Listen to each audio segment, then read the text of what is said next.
Bienvenue dans la partie 2 de l'iceberg des tréfonds de YouTube. J'ai été vraiment très content de voir que la partie 1 vous avait beaucoup plu, même si celle-ci ne plongeait pas vraiment encore dans les tréfonds du site et parlait plutôt des plus gros scandales, des plus grosses affaires qui tournaient autour de YouTube et dont à peu près tout le monde se souvient. En tout cas, les utilisateurs très réguliers du site ayant un penchant pour ces parties un tout petit peu plus sombres. À partir de cette partie 2, les choses sérieuses vont commencer. Je vous invite vraiment beaucoup à regarder la première partie si vous ne l'avez pas déjà vue, parce qu'elle permet d'avoir une idée un peu plus claire de comment fonctionne ce type de vidéo. Ici, on va commencer à plonger enfin sous la surface de l'eau. S'il y a encore quelques sujets légers qui restent, dans cette vidéo, vous allez avoir une majorité de choses peu connues et de choses très mystérieuses, voire assez terrifiantes. Voilà, je mets un disclaimer encore une fois. Et avant de commencer cette partie 2, dont l'introduction sera beaucoup plus courte que la première, j'avais bien compris qu'elle était un peu longue la première fois, je vais ajouter un deuxième badge. Il ressemble à ça et il va servir en gros d'une sorte de « ça m'a marqué négativement ++». C'est-à-dire que je trouve ça particulièrement caché et particulièrement violent par rapport à quel point c'est caché. Voilà, donc je ne sais pas si j'aurai à l'utiliser, je jugerai au montage, mais voilà, ça me paraissait important de le mentionner. Sur ce, commençons enfin la troisième strate de l'iceberg, plongeons dans les eaux claires.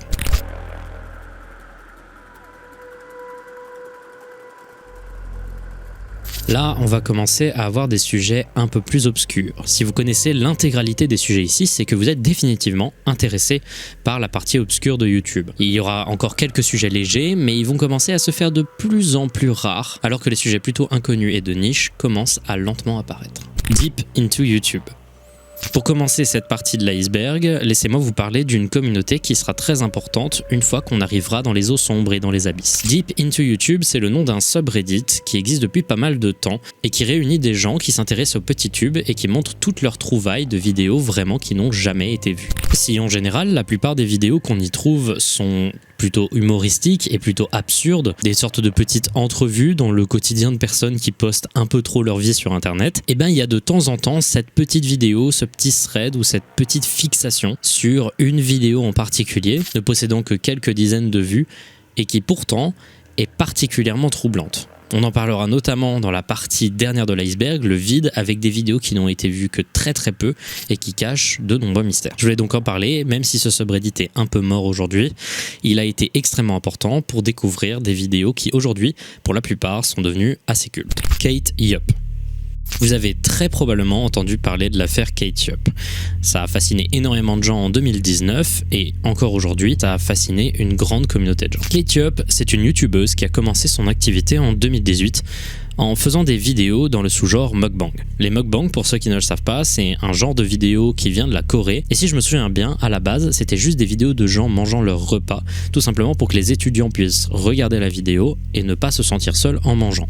Un truc assez simple. Et quand l'Amérique a trouvé le genre des vidéos mukbang, il l'a rendu américain. Et depuis, la définition du genre, c'est une personne qui mange des quantités astronomiques de bouffe devant une caméra en parlant et en faisant le plus de bruit possible, qui, pour moi qui ne supporte pas les bruits de bouche, est très difficile à regarder. C'est un contenu dont la création amène à énormément de problèmes de santé, comme vous pouvez l'imaginer, soit avec des cas d'obésité morbide, comme le très célèbre Nikocado Avocado qui n'apparaîtra pas dans l'iceberg, juste parce que je l'ai mentionné ici et que j'ai pas envie de parler de lui, mais aussi de nombreux youtubeurs mukbang qui apparaissent très fins en vidéo, tout simplement parce qu'après avoir mangé la quantité de bouffe qu'ils ont mangé, ils se font automatiquement vomir. La chaîne de Kate Yup est dans la même mouvance que ses autres chaînes, même si dès le départ il y avait un côté déjà extrême dans les quantités. Dans sa première vidéo, on la voit manger 5 kilos de saumon cru. Mais les vidéos de Kate Yup ont une ambiance très différente du reste de la communauté mukbang. Elle est constamment les yeux bandés, parle très peu, il y a une ambiance pesante dans les vidéos et la bouffe qu'elle mange est majoritairement peu appétissante et consiste la plupart du temps en poissons et fruits de mer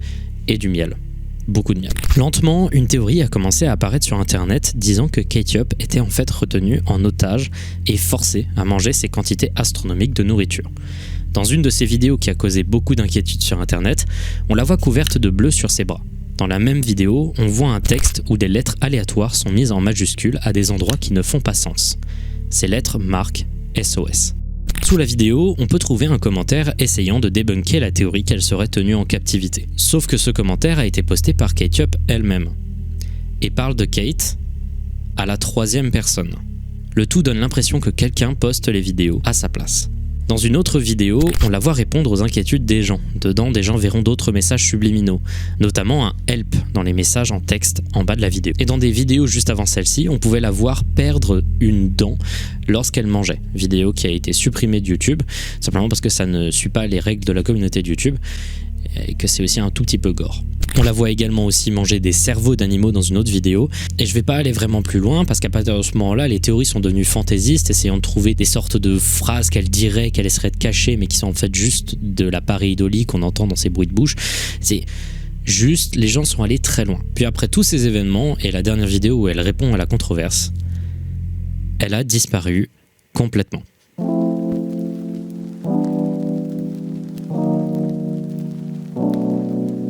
Elle a arrêté les vidéos et là les gens ont complètement pété un câble. Des gens ont commencé à lier l'apparence de Kate Up à des cas de personnes disparues ou des célébrités, mais à chaque fois ça marchait pas tout à fait. Tout ce qu'on sait, c'est que Kate Up est française, qu'elle a probablement un trouble du comportement alimentaire, et c'est à peu près tout. Aucun consensus n'a été donné sur l'affaire Kate Up.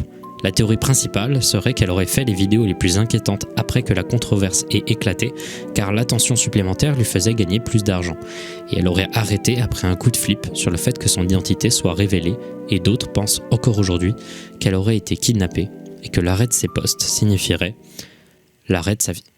Jeu Snake sur YouTube et Easter egg. Alors on va venir à un truc un peu léger après la grosse affaire Kate Up, un petit truc simple. Fut un temps, il y avait quand même pas mal d'easter eggs sur YouTube qui depuis ont tous disparu, tout simplement parce que le code du site a changé.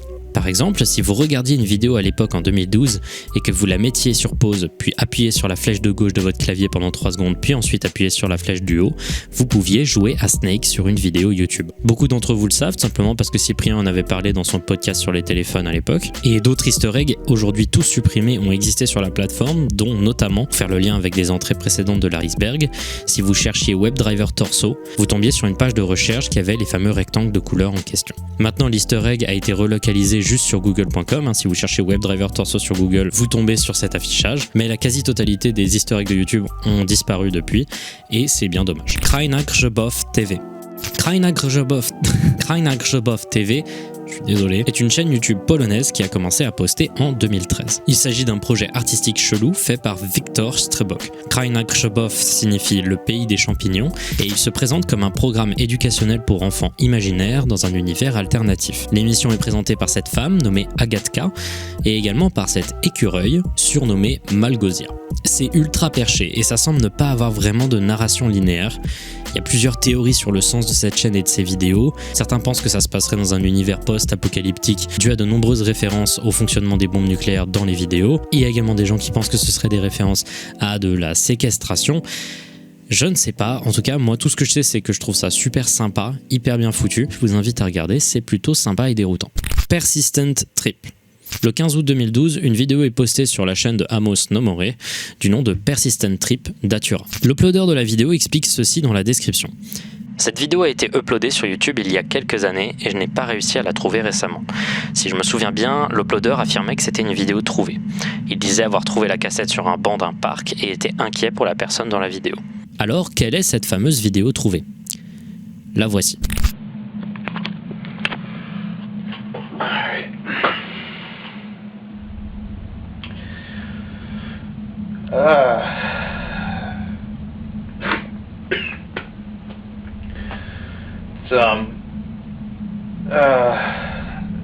It's March 5th,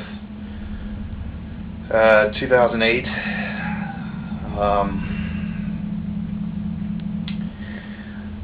Don't seem to be coming down. It's been about 2 months.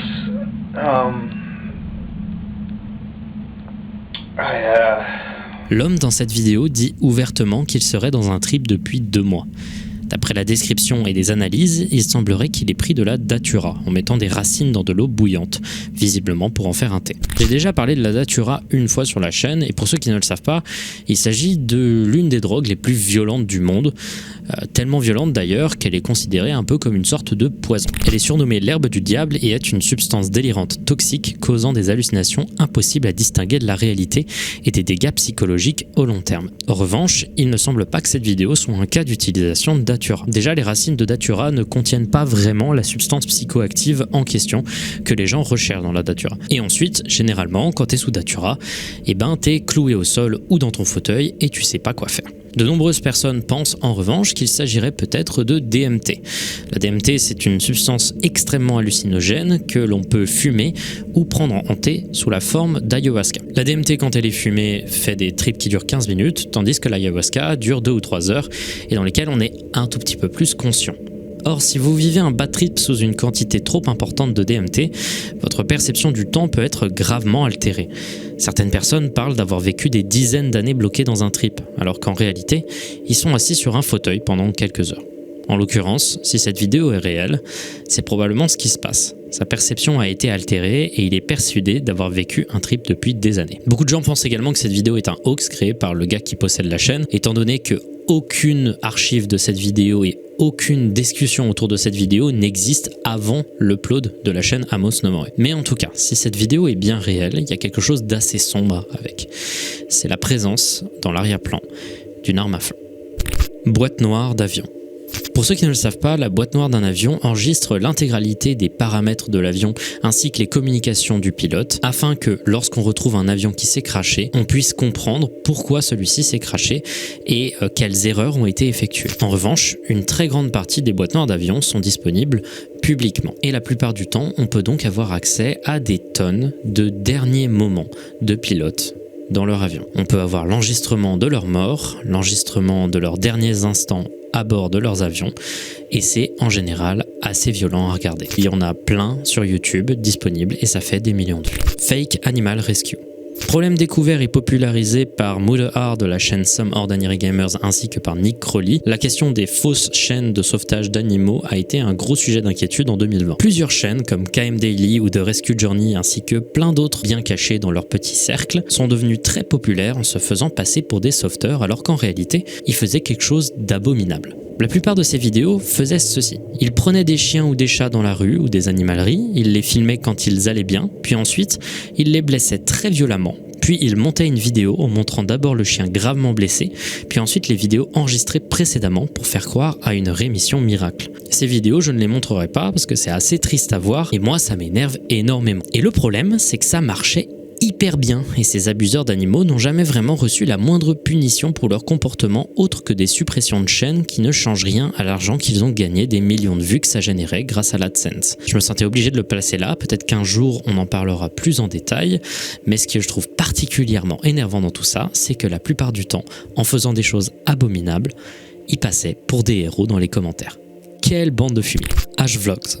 En 2019, il y a un ARG qui va devenir une putain de sensation sur internet. En effet, H-Vlogs était un putain de terrier de lapin qui était vraiment fascinant à creuser à l'époque. Le truc va extrêmement loin et donner une explication simple de ce qui s'est passé ne peut pas être fait dans cette simple vidéo. Je vais quand même essayer de donner les grandes lignes. Tout commençait avec une chaîne du nom de H-Vlogs qui a posté des séries de vidéos étranges autour de cette jeune fille du nom de H, faisant des vlogs très simples avec juste quelques étranges détails, comme des bruits bizarres provenant de chez sa voisine, qui est un peu louche, ainsi que des vidéos un peu inquiétantes qu'on trouve dans la description de la chaîne. Tout ça a amené à la disparition de H et une énorme campagne sur internet pour la retrouver. Ça impliquera je ne sais pas combien de chaînes YouTube, une supposée organisation secrète, des comptes Instagram et le truc a même impacté une chaîne de vlog connue du nom de Raka Raka, où les youtubeurs en question ont rencontré les capteurs de H dans une mise en scène assez stressante.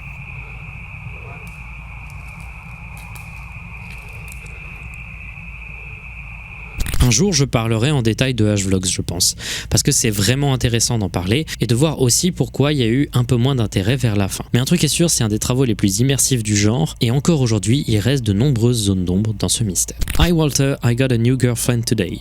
En 2009, une chaîne du nom de Hi Walter, It's Me Patrick poste une vidéo dont le titre peut être traduit en « Salut Walter, j'ai eu une nouvelle copine aujourd'hui ». La vidéo montre ce gars du nom de Patrick parlant à son ami Walter, comme vous avez pu le comprendre, et lui parle d'une rencontre qu'il a fait au supermarché. Il a l'air très étrange dans la vidéo, il parle de manière très erratique. Et il finit enfin par nous montrer sa nouvelle petite copine à la fin de la vidéo, et...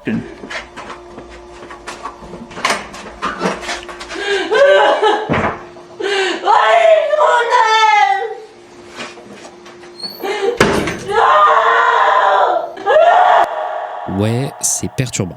La vidéo n'a pas attiré tant d'attention que ça l'année où elle a été publiée, les gens tombant dessus étant en général inquiets mais n'allant pas plus loin que ça. Il faudra attendre 7 ans avant qu'elle devienne virale.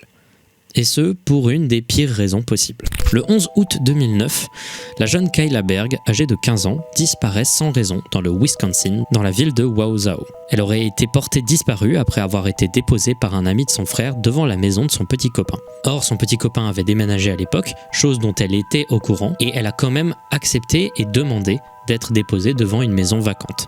Après ça, on la verra plus jamais. Le cas de disparition de Kayla Berg est très étrange et pour le coup, il possède beaucoup de zones d'ombre et de particularités, notamment sur le fait qu'aucun suspect n'ait été vraiment identifié. Néanmoins, en 2016, la mère de Kayla Berg tombe sur la vidéo I, Walter. Et quand elle arrive vers la fin de la vidéo, elle est persuadée qu'il s'agit de sa fille. Ça va faire le tour des news. Ça avait l'air de coller. Beaucoup de gens vont se poser des questions, vont essayer de retrouver le gars dans la vidéo, vont essayer d'analyser même les premiers commentaires qui ont été faits pour essayer de trouver le moindre indice que ce mec a bien kidnappé Kayla Berg. Sauf que ça a été très vite débunk. Des gens vont trouver une chaîne maintenant supprimée du nom de 2150 Studios où un des acteurs était la copie conforme du fameux Patrick dans la vidéo. Il y a eu des enquêtes de la police qui ont confirmé que le gars était bien le même gars.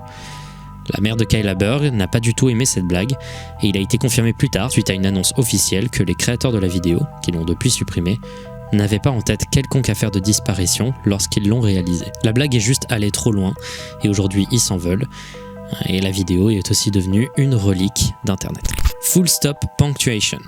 Full Stop Punctuation, c'est le nom qui a été attribué à une sorte de trou de verre de l'algorithme de YouTube. J'en avais parlé brièvement dans l'iceberg des traumas sous le nom de Deep YouTube. Si vous mettiez à l'époque un point simple dans la barre de recherche de YouTube, vous tombiez sur un nombre de suggestions de recherche bizarres, souvent écrits en arabe avec des smileys. Si vous cliquez sur n'importe lesquelles de ces suggestions, vous tombiez sur plein de vidéos super bizarres. Que ce soit des vidéos creepy, des miniatures gore, des vidéos creepy très connues, des vidéos volées, du porno, énormément de choses étaient disponibles et YouTube ne semblait pas faire quoi que ce soit, jusqu'à ce qu'il fasse quelque chose à propos de ce problème. Je ne vais pas trop m'étendre sur le Full Stop Punctuation parce que je vais parler d'un autre cas très similaire beaucoup plus tard dans l'iceberg, mais un truc est sûr, c'est que la plupart du temps c'était juste des baits et que l'intégralité des personnes postant dans ce petit trou de verre de l'algorithme de YouTube faisait juste du troll. Il n'y a jamais vraiment eu de très gros problèmes de gore ou de porno trouvés là-bas, mais ça reste quand même un truc qui a beaucoup marqué les gens.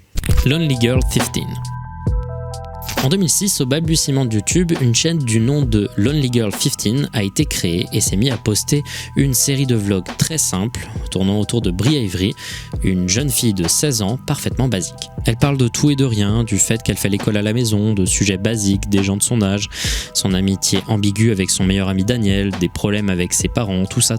Ces vidéos vont attirer beaucoup de gens, les gens trouvaient les vidéos étonnamment bien faites et la personnalité de Brie Avery assez attachante. C'était tellement un carton que ça a fait d'elle une des, si ce n'est la première sensation de YouTube, ne tournant pas que autour d'une vidéo virale, mais bien d'une chaîne à laquelle on associait une personnalité, une des premières youtubeuses. Mais lentement, des trucs étranges commencèrent à apparaître. Les gens trouvaient que les vidéos étaient un peu trop bien faites. Également, Brie Avery paraissait un peu fake, mais aussi beaucoup trop vieille pour l'âge qu'elle prétendait avoir. Aussi, Brie a commencé à parler de trucs bizarres, genre par exemple d'une religion que ses parents avaient rejoint, une sorte de religion bizarre. Et l'enquête de plusieurs internautes révélera très rapidement qu'en réalité, Lonely Girl 15 n'avait jamais existé. En réalité, Brie était jouée par une actrice du nom de Jessica Lee Rose et les vidéos étaient réalisées par Miles Beckett et Mesh Finders, un docteur et un cinéaste. La révélation que c'était scripté a vraiment divisé les gens. Certains disaient que c'était concrètement du catfish, mais d'autres disaient que c'était une évidence car la vie de Brie Avery suivait des clichés de storytelling basiques et d'autres encore disaient que c'était pas grave et que ça pouvait être juste le début d'une nouvelle forme d'art narratif interactif dans lequel il serait beaucoup plus simple de rentrer. L'exécution de Lonely Girl 15 laisse beaucoup à désirer. Beaucoup ont critiqué le jeu d'acteur et le côté très convenu du scénario. Mais concrètement, la série fonctionnait comme une sorte de pionnier et essayait là où beaucoup pourraient se baser sur ses erreurs pour faire mieux. Donc Lonely Girl 15 a été très important pour la narration sur internet, mais également, au fur et à mesure du temps, ça s'est transformé un peu en une série d'horreur qui, même si elle n'était pas incroyable, valait quand même le coup d'être regardée. WPKEPKW. WPKE-PKW est une légende tournant autour d'une vidéo soi-disant maudite qui a été postée en 2014.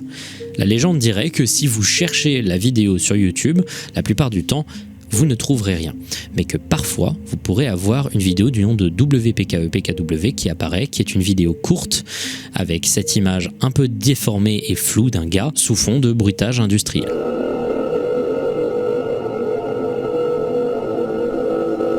La légende dit qu'une fois regardée, vous ne pourrez plus la trouver sur le site. Après le visionnage de la vidéo, certaines personnes se sont plaintes que la tête apparaissait sous forme de pop-up sur les ordinateurs infectés par la malédiction et qu'elle influençait négativement la vie. Alors évidemment, c'est faux et c'est également assez pourri comme légende. Mais la raison pour laquelle j'en parle, c'est pour une seule raison. C'est l'origine de l'image floutée du gars. J'ai vu beaucoup de gens parler d'une théorie qui me fait beaucoup rire, car il semblerait que ce soit très crédible. L'image floutée du gars dans la vidéo serait un mix entre Rick Astley et un dictateur allemand qui a régné entre 1933 et 1945. Vous le voyez ou pas maintenant? Si c'est le cas, cette creepypasta un peu naze, qui a pas mal tourné chez les anglophones, serait un des rickrolls les plus inventifs et stupides que je connaisse. 911 Calls. En Amérique, quand vous appelez le 911, c'est-à-dire le numéro de la police, eh bien, toutes vos conversations seront enregistrées. Mais il y a une différence avec ce pays et les autres pays, c'est que l'intégralité des conversations téléphoniques faites à la police peuvent être mises publiques. Je crois que ça varie d'État à État, mais vous pouvez demander des enregistrements d'appels téléphoniques effectués à la police à peu près n'importe quel poste de police. Ça fait qu'énormément d'appels téléphoniques sont aujourd'hui publics et que vous pouvez les trouver sur YouTube et qu'il y a même des top 15 des plus terrifiants. Et franchement, c'est terrifiant à écouter et je pense que vous en avez croisé beaucoup durant votre passage sur la plateforme. J'en passerai pas parce qu'il y en a trop et il y en a également qui sont vraiment archi violents et je vous déconseille d'aller en écouter parce que franchement, la plupart du temps, ça marque beaucoup. Barbie.avi. Vous devez peut-être connaître Barbie.avi si vous faisiez partie des communautés les plus assidues à l'époque où les creepypastas étaient à leur apogée. Barbie.avi, c'est une rumeur liée à des vidéos qui datent de 2009. Laissez-moi vous parler brièvement de l'histoire et de cette creepypasta pour ensuite vous expliquer pourquoi, encore aujourd'hui, des tonnes de gens font encore des recherches à ce sujet. L'histoire parle d'un gars qui, après une soirée arrosée, trouve un ordinateur cassé dans la rue durant le bref laps de temps où il attendait que sa copine vienne le chercher de sa soirée. Il prend l'ordinateur avec lui et l'oublie pendant quelques jours avant de se décider à parcourir ses fichiers. Après un peu de recherche, il remarque que celui-ci était complètement vide, à l'exception d'un fichier. Un fichier du nom de Barbie.avi, une vidéo de plus d'1 heure cachée dans le fichier système de Windows. Cette vidéo d'1 heure montre une femme qui parle avec un son affreusement mauvais devant un mur blanc. Elle dit des choses incompréhensibles et semble de plus en plus être en détresse. Et elle finit notamment en larmes. À la fin de la vidéo, il y a un fondu au noir qui laisse 10 minutes de vide dans la vidéo. Mais caché dans ces 10 minutes de vide, on peut voir des petites vidéos en plus. On y voit l'enregistrement de quelqu'un filmant une marche sur une voie ferrée avant d'arriver à une forêt. Le gars racontant l'histoire dit reconnaître l'endroit et s'y rend. Il finit par trouver une maison abandonnée, il se rend à l'intérieur et entend un bruit de gémissement qui le fait quitter la maison en panique. Fin de l'histoire. Si l'histoire a une fin franchement moyenne, la manière dont c'est raconté a été extrêmement influente pour l'histoire des creepypastas. Mais ce qui nous intéresse, c'est absolument pas cette histoire qui est franchement assez mythique. Ce qui nous intéresse, c'est les vidéos attachées à la légende. Les vidéos du nom de Barbie.avi qui ont été postées sur YouTube. Elles sont de mauvaise qualité, correspondent plutôt bien à la légende et l'ambiance y est lourde. Ces vidéos sont au nombre de 3. Une partie 1, une partie 2 et une partie 4. Évidemment, il manquerait des parties, ce qui est pour le coup un ressort d'horreur assez efficace. Néanmoins, un détail de la vidéo non mentionné dans l'histoire a lancé des années de recherche. Au début de la partie 4, on voit le mot BIID apparaître brièvement et vers la fin de la vidéo, on se rend compte que la femme est amputée.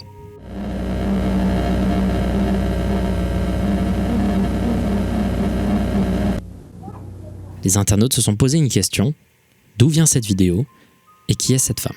Alors d'abord, les théories ont commencé en se focalisant sur le fameux mot BIID. BIID, ça signifie Body Integrity Identity Disorder, ou trouble identitaire de l'intégrité corporelle.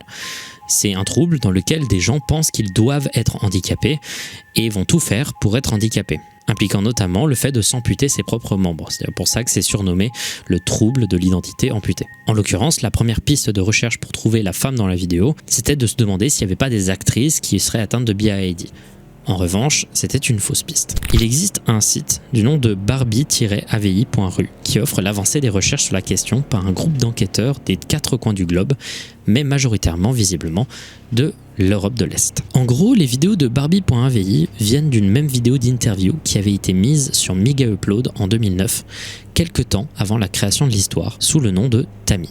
La jeune femme sera donc renommée Tammy pendant les recherches, mais la vidéo va être perdue avec la suppression de Mega Upload. Une portion de cette vidéo sera repostée sur un site d'hébergement vidéo chinois plus tard en 2012, sous le même nom. Le son de la vidéo est tellement mauvais que les gens n'arrivaient pas à avoir plus d'infos avec cette vidéo. Au même moment, des sites spécialisés en personnes amputées ont trouvé des photos d'une personne ressemblant énormément à la femme dans les vidéos de barbie.avi. À ce moment, des gens ont contacté le magazine qui était à l'origine de ces photos, le magazine du nom de Ampix qui se focalise sur des photos de modèles amputés. Et le magazine répondra que les photos ne venaient pas du magazine, mais qu'il connaissait Tammy, qu'il connaissait en réalité sous le nom de Sharon. Et là, le truc le plus fou, c'est que malgré cette info, les gens sont perdus entre deux théories. Parce que des gens pensent que le nom de Tammy, c'est pas Sharon, que Sharon c'est un pseudonyme. Tout ce qu'on sait à propos de Tammy, c'est que c'est une femme américaine qui tôt dans sa vie a perdu un bras à cause d'un accident d'une machine à laver. Et le groupe de recherche a trouvé une personne du nom de Tamara Klein qui correspond vraiment bien à cette description. Le problème, c'est que Tamara Klein ne répond pas. Et c'est particulièrement inquiétant pour une raison. En 2019, un commentaire de Tamara Klein sera retrouvé sous une vidéo parlant de barbie.avi. Ce commentaire était simple. Je suis Barbie, j'ai besoin d'aide. Encore aujourd'hui, personne ne sait pourquoi elle a posté ça, et elle n'a jamais répondu aux moindres demandes liées à ce commentaire. Personne ne sait si elle va bien. Sylva Gunner. La chaîne de Sylva Gunner est une des curiosités les plus étranges de YouTube. Tout commence avec une chaîne du nom de Gylfasoner, une chaîne qui a posté de nombreuses OST de jeux vidéo au cours du temps et qui amassait des vues grâce à ça. Un jour, en 2016, un utilisateur a eu l'idée de créer une chaîne du nom de Gylfasoner aussi, avec une seule différence, le L de Gylfasoner était en fait un I majuscule. C'était en fait une chaîne troll qui postait pareil des OST de jeux vidéo qui se transformaient à chaque fois en remix ou en mashup, assez rigolo et toujours mémesque. La chaîne a été supprimée très vite après pour problème de copyright. Et quelques temps après, le créateur en refera une du nom de Sylva Gunner et il refit le même type de contenu.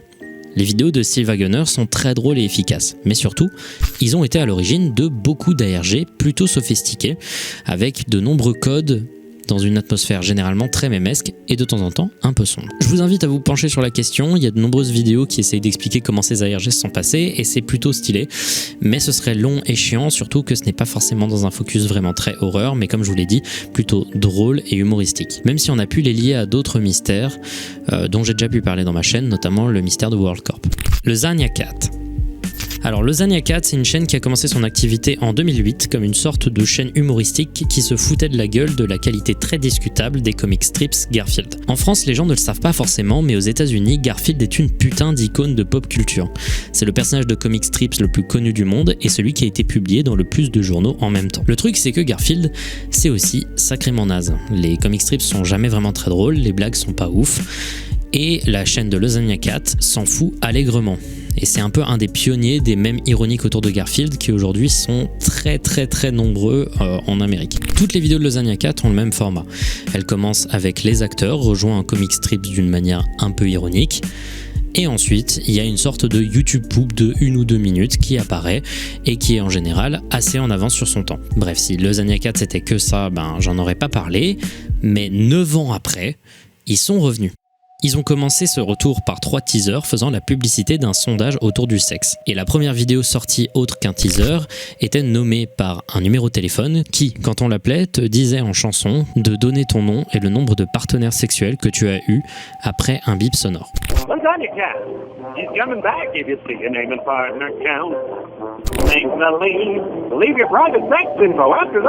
Après cette vidéo, il y a eu plusieurs autres vidéos qui ont été postées sur la chaîne de Zania Cat avec beaucoup plus de budget qu'il y avait 10 ans et c'était franchement vraiment plutôt drôle avec 2-3 petites anomalies quand même de temps en temps, notamment une vidéo de plus d'1 heure où un acteur pendant 1 heure vous explique pourquoi un comic strips de Garfield est un des plus grands accomplissements de l'humanité.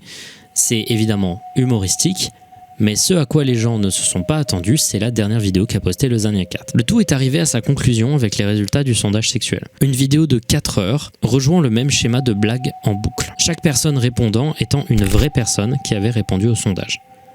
Il y a 2-3 personnes qui disent des choses assez inquiétantes, mais globalement, c'est la même chose ad nauseam. Et enfin, vers la fin, il se passe ça. Who's there? John Arbuckle. John Arbuckle. Who? John Arbuckle, too.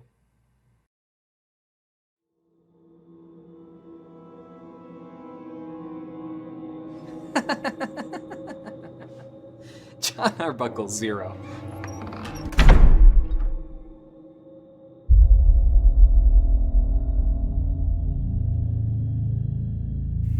Et à partir de ce moment, la vidéo se transforme en court-métrage d'horreur psychologique.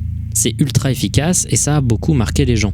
Je vous préviens juste que c'est pas pour tout le monde, car c'est assez marquant et l'imagerie est assez violente. La dernière scène notamment revient beaucoup dans les discussions comme un truc qui a beaucoup touché les spectateurs. Lasagna 4, ça peut être interprété de plusieurs manières et ce soudain shift vers de l'horreur a été très peu attendu. Il y a une super vidéo de Nightmind qui va plus en détail si vous voulez plonger dans le truc, c'est vraiment bien foutu et les vidéos en soi sont vraiment super cool. Et il semblerait que le tout soit une sorte de critique de la culture américaine qui généralise en fait la médiocrité de Garfield à l'intégralité donc de cette culture. Cox Dillet. La chaîne de Cox Dillet, ou Comment faire en russe, a commencé son activité en 2015 en montrant des vidéos de science étranges, montrant des choses impossibles à réaliser. Que ce soit des tricks pour générer de l'énergie infiniment ou des trucs sur des fantômes, il y avait énormément de pseudosciences qui semblaient être prouvées réelles. Mais ce gars est surtout connu pour une série de vidéos qui va attirer des dizaines de millions de personnes. Cette série de vidéos montre comment réaliser des homoncules, qu'on va appeler des homonculus. J'aurais moins l'impression de dire des trucs douteux. Les homonculus sont des sortes d'hybrides vivants que vous pouvez créer en suivant quelques étapes. Prenez un œuf quelconque, faites un trou minuscule dans sa surface, prenez ensuite une seringue dans laquelle vous mettez de la semence humaine, injectez la semence dans l'œuf, recouvrez le trou avec un pansement, mettez l'œuf dans une boîte en plastique que vous enrôlez ensuite d'un torchon chaud et laissez-le une ou quelques dizaines de jours. Quand vous ouvrirez l'œuf, un truc comme ça devrait en sortir.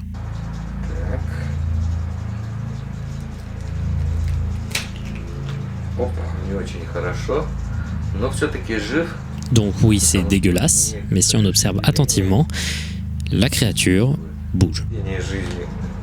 Вот он наглядно виден. Dans une deuxième vidéo, il nous montre une créature mieux réussie. Интересно. Так, ну что можно сказать? Et à la fin de la vidéo, il se passe ça. Блядь! En gros, le truc aurait aspergé un truc sur le gars. Ok. Bon, remettons des choses au clair avant de continuer. Les homonculus n'existent pas. Ces vidéos sont des fakes et si vous injectez votre sperme dans un œuf, magie, ça va rien donner. Ces vidéos en fait se basent sur la crédulité des gens et la méconnaissance générale de la médecine et de la génétique dans la population pour offrir des vidéos de science-fiction franchement assez cool à regarder, mais ça reste ça, de la science-fiction. Les homonculus sont des mélanges astucieux d'effets pratiques et d'effets spéciaux par ordinateur, et pour je ne sais quelle raison, le fait que le gars soit russe a fait croire à beaucoup plus de personnes que c'était réel. Évidemment, il y a eu des gens qui ont essayé de reproduire ces expériences, notamment une vidéo légendaire du youtubeur Scare Theater, un youtubeur américain qui a énormément inspiré ma chaîne, où il injecte son propre sperme dans un œuf et montre que ça ne marche pas. La vidéo est légendaire et il l'a supprimée parce que bon évidemment, une vidéo où tu injectes ton propre sperme dans un œuf, c'est pas un truc que tu as envie de laisser sur internet et je trouve ça très drôle. Il y aura plus de 20 vidéos faites par la chaîne originale montrant l'évolution assez impressionnante de ces homonculus, mais tout va s'arrêter en janvier 2018. Derrière la chaîne, il y avait un homme du nom de Corney Halif. C'était un homme qui aimait faire rêver les gens en mettant au goût du jour des très très vieilles pseudosciences. Et il est mort à Saint-Pétersbourg d'une crise cardiaque le 24 janvier 2018. Mais il y a des petites controverses à propos de sa mort. En effet, la femme qui a annoncé son décès sur internet, c'est sa voisine. Et sa voisine a avoué que pendant plusieurs jours, la police et des ambulances étaient devant sa maison. Je cite, « en train de rentrer et sortir des objets divers ». Certains pensent qu'il a été tué par le gouvernement russe. Alors moi personnellement j'y crois pas, mais des gens y croient. La théorie serait que soit il disait la vérité à propos des homonculus, non, c'est pas comme ça que ça marche la génétique. Et d'autres pensent que son influence à l'international mêlée à une panique morale autour de sciences alternatives aurait causé son assassinat par le gouvernement. Je n'y crois pas non plus, mais quand on connaît un peu des bails autour du gouvernement russe et des trucs qu'ils peuvent faire, ça paraît étonnamment pas si absurde. Mais j'y crois pas quand même. Bref, même si de nombreuses personnes sont tombées dans le panneau, les homonculus restent juste un canular assez inoffensif. Communauté fétichiste. On retourne sur les sujets globaux autour de YouTube.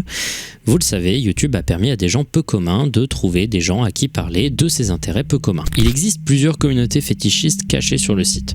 Je suis pas là pour juger, chacun fait ce qu'il veut, mais il est clair que quand ça tombe dans les recommandés de quelqu'un qui n'y est pas intéressé, la réponse naturelle, c'est quand même de se dire que c'est sacrément chelou. Il y a deux types de contenus fétichistes sur YouTube. Il y a d'abord les cercles très fermés de gens qui font des vidéos pour des gens très précis.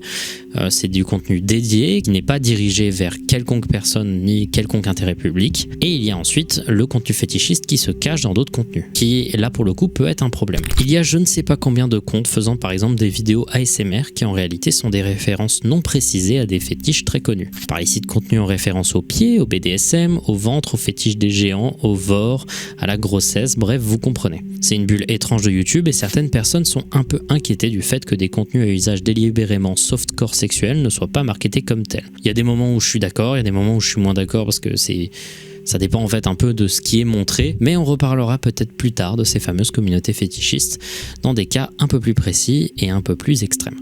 Communauté Mario 64. Encore une fois, dans les sujets vagues, une des communautés les plus actives, les plus étranges et créatives, c'est la communauté autour de Mario 64. Tout vient à la base de l'origine même des mèmes iceberg. L'un des premiers mèmes iceberg qui est devenu viral, c'est celui autour de Mario 64, dans lequel énormément d'entrées étaient inexpliquées, fausses et complètement inventées. Ça a amené beaucoup de gens à penser que Mario 64 était un jeu inhéremment creepy, ce qui était déjà aussi un peu le cas avant, étant donné que le jeu a une atmosphère un peu abstraite, un peu vide, dû au fait que c'est un des tout premiers jeux en 3D, et de par ce côté un peu creepy sans le vouloir, il est devenu assez légendaire dans des communautés d'horreur. Au fur et à mesure du temps, alors que le genre de l'analogue horror devenait de plus en plus connu, des gens ont créé des vidéos d'horreur dans un style VHS, montrant des versions bêta et des secrets extrêmement inquiétants du jeu. Toutes ces vidéos sont des montages et la plupart du temps, elles ont une atmosphère vraiment très étrange et vraiment plutôt bien amenée. C'est une communauté qui est assez créative et qui étonnamment crée certains des meilleurs contenus d'horreur du site. Il y avait notamment un projet du nom de Super Mario 64 Beta Archive, un projet collaboratif extrêmement bien fait qui s'est malheureusement terminé à cause de gros désaccords au sein de l'équipe qui réalisait les vidéos.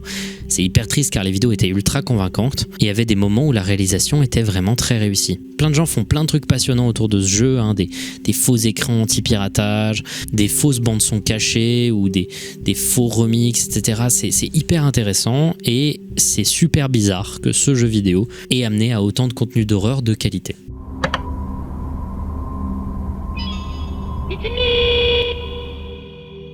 Birth in Nature. Pendant longtemps sur YouTube, il existait une vidéo du nom de Birth in Nature, Natural Birth. Cette vidéo avait plus de 90 millions de vues et montrait une femme qui accouchait dans une rivière, sans docteur ni rien. La créatrice de cette vidéo, c'est Simone Thurber.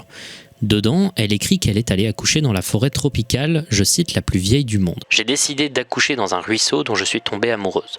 L'eau est parfaite, pure, et l'eau fraîche la plus incroyable que j'ai jamais goûtée dans ma vie. J'étais extasié à chaque fois que je la buvais. Personnellement, l'atmosphère autour de cette vidéo et du site de Simone Thurber autour de cette vidéo me donne des relents plutôt négatifs, un peu new age, un peu fuck la médecine, qui moi personnellement me mettent un peu mal à l'aise. Simone est une activiste qui lutte pour que les femmes fassent des enfants dans la nature sans aide médicale. Inutile de vous dire que la raison principale de pourquoi on fait des enfants à l'hôpital aujourd'hui, c'est pour limiter le nombre de décès et de douleurs durant la naissance. C'est la principale raison pour laquelle la mortalité infantile a beaucoup baissé dans beaucoup de pays. Mais une autre chose qui a été sujet à controverse, c'est la vidéo elle-même. Dans cette vidéo, on voit un accouchement entier, sans censure, avec tout le sang et les cris et les larmes que ça implique. Et cette vidéo est restée pendant des années sans aucune restriction, alors qu'il y avait de la nudité apparente et pas mal de sang. Elle est restée sur YouTube pendant plus de 8 ans avant d'être enfin supprimée par YouTube. Description de Me at the Zoo. Le retour enfin de Me at the Zoo, qui arrivera plusieurs fois dans l'iceberg. Donc la première vidéo de YouTube possède une particularité, sa description, qui a énormément changé au cours du temps. Le possesseur de la chaîne qui l'a postée, c'est Jawed, un des 3 fondateurs de YouTube. Et au cours du temps, il a changé la description à multiples reprises pour critiquer les décisions de YouTube après le rachat de Google. En 2013, il a fait une pique à Google pour avoir forcé chaque compte YouTube à devenir un compte Google+, décision qui a été universellement critiquée à l'époque et qui de toute manière a été révoquée étant donné que Google+ a disparu. Et encore une fois, il a changé la description jusqu'en 2021 pour critiquer la décision de YouTube de retirer les dislikes en disant « Quand tous les YouTubeurs sont d'accord sur le fait que supprimer les dislikes est une mauvaise idée, c'est que c'en est probablement une. » Réessaye YouTube. Au cours des jours suivants, la description changera plusieurs fois pour que Jawed explique mieux son avis sur la question, mais il y a également eu en 2019 un changement de la description indiquant qu'une suite à la vidéo Me at the Zoo était prévue. Mais derrière cette affirmation et cette description se cache un autre mystère dont on parlera plus tard dans l'iceberg. Elephant Man. Alors ça c'est un petit truc vraiment, mais j'ai trouvé ça super intéressant. Il existe une vidéo du nom de Elephant Man, publiée sur YouTube en 2007, qui aujourd'hui comptabilise 71 millions de vues. La vidéo n'est pas trouvable avec l'outil de recherche de YouTube aujourd'hui, pour une raison qu'on expliquera un tout petit peu plus tard, mais fut un temps, elle était partout dans les recommandations. Je m'attendais pas à autant m'identifier à un truc que les gens m'ont envoyé sur Twitter, mais oui, moi aussi j'ai eu cette vidéo plusieurs fois dans les recommandés et à chaque fois ça m'a mis super mal. Cette vidéo montre Huang Shunkai, un homme chinois atteint d'un des cas les plus extrêmes de neurofibromatose de l'histoire. La maladie a causé la formation de très larges tumeurs sur son visage, causant des déformations évidentes et handicapantes. La tumeur sur son visage a pesé à son apogée plus de 15 kg et de nombreuses opérations ont été réalisées pour l'enlever. Et même s'il y a une partie qui a pu être retirée, encore aujourd'hui, Huang Shunkai souffre de sa maladie. C'est hyper triste quand on y pense, mais cette vidéo a terrifié beaucoup de gens uniquement à cause de ce bug d'algorithme, qui l'a fait se faire recommander à presque tout le monde sur le site. Et j'en ai été une victime également quand j'utilisais YouTube à l'époque avec l'iPad de mon papa. David Sartison. David Sartison, c'est un YouTuber qui a posté 8000 vidéos en 2 ans. Il a été découvert et popularisé par le YouTuber Nick Crowley en 2020. Toutes les vidéos de David Sartison sont pareilles, ce sont des enregistrements d'émissions de télé, tous réalisés dans une petite pièce complètement blanche et vide.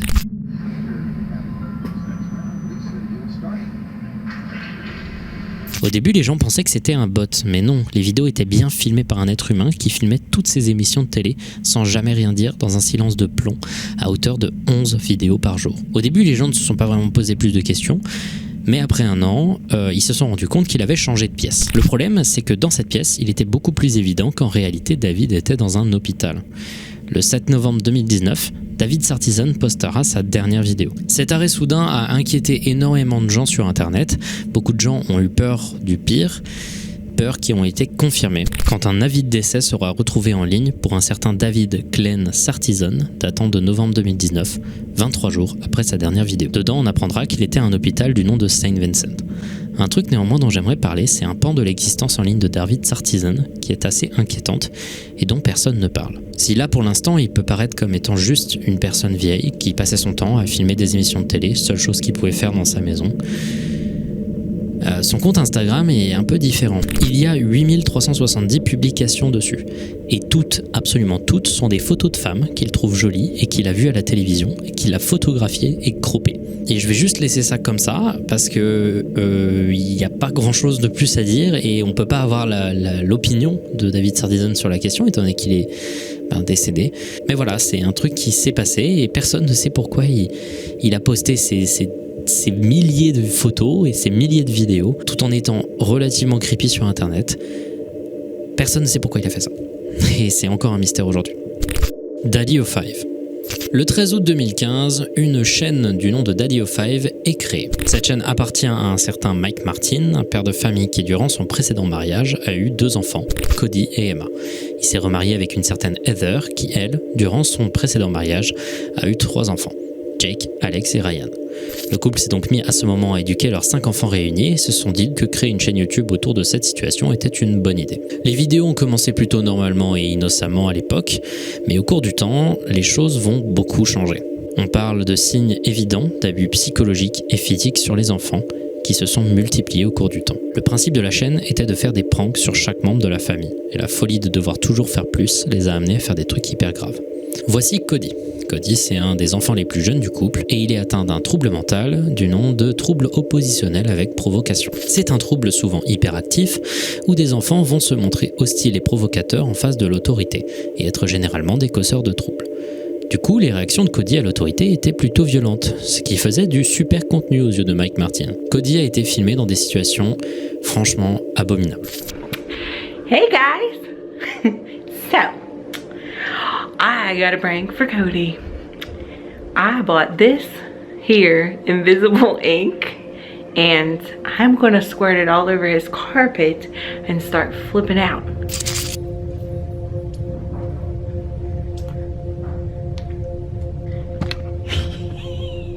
Get your fucking ass up here! I didn't do that! What the hell is that? What the hell is that? Oh my god! Do you know how much that... I didn't do that!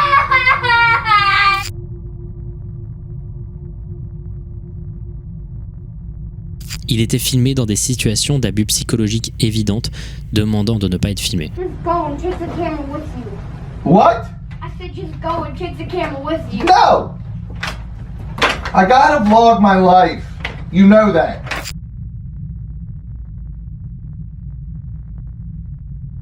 Ses parents mettaient en place des fausses bêtises et lui hurlaient dessus pourquoi il les avait fait alors qu'il n'en était pas responsable, le poussant psychologiquement à chaque fois à bout. Ils l'ont humilié et se sont moqués de lui quand ils ont appris qu'il s'était mutilé à l'école.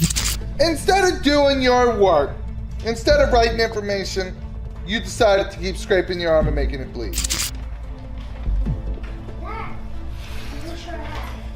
Why the fuck are you scraping your arm to make it bleed? What is wrong with your head? Cody! La famille se hurlait dessus perpétuellement, c'était un environnement extrêmement toxique et finalement tous les enfants étaient victimes d'abus et chaque vidéo était plus dure à voir que la précédente. En plus de ça, il y a plusieurs comportements que les enfants ont commencé à montrer qui semblaient être de clairs signes d'abus et de trauma psychologique. Et à ce moment-là, il y a une chaîne de news sur YouTube qui s'appelle Philippe DeFranco qui a parlé de cette chaîne. La vidéo de Philippe DeFranco va avoir un énorme impact dans les news et ça va déclencher le bashing médiatique de Mike Martin et de sa famille. Ils ont fait plusieurs vidéos pour essayer d'apaiser la controverse, en essayant d'expliquer le comportement de lui et de sa femme, qui n'ont attiré la sympathie et la confiance de strictement personne. Et quelques temps après, Emma et Cody, les deux cibles majeures du couple, ont été retirés à la famille et rendus à leur mère biologique. La chaîne de Daddy05 a été supprimée, ce qui fait que naturellement ils en ont créé une autre, mais cette chaîne aussi s'est faite supprimer, notamment à cause d'un procès pour négligence qu'ils ont perdu le 11 septembre 2017. Ils ont joué la victime jusqu'au bout et ont finalement arrêté leur activité en 2019, et tout YouTube a fini par être soulagé de cette suppression. Peu d'informations tournent autour d'eux depuis. On a juste quelques news de Mike Martin, mais on n'a pas de news de Cody, ce qui en vrai est plutôt une bonne nouvelle, étant donné que tout ce dont il a besoin, c'est d'être le plus loin possible des caméras et de YouTube. Voilà, donc c'est la fin de cette strate de l'iceberg, et on va tout de suite passer à la 4e étape. On va plonger encore plus profond dans les eaux. Nous voilà dans les eaux sombres de l'iceberg, et là, les sujets vont devenir encore plus obscurs et encore plus étranges.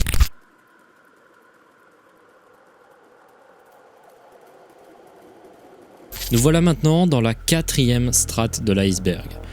Voilà dans les eaux sombres, la lumière du jour commence à devenir de plus en plus absente.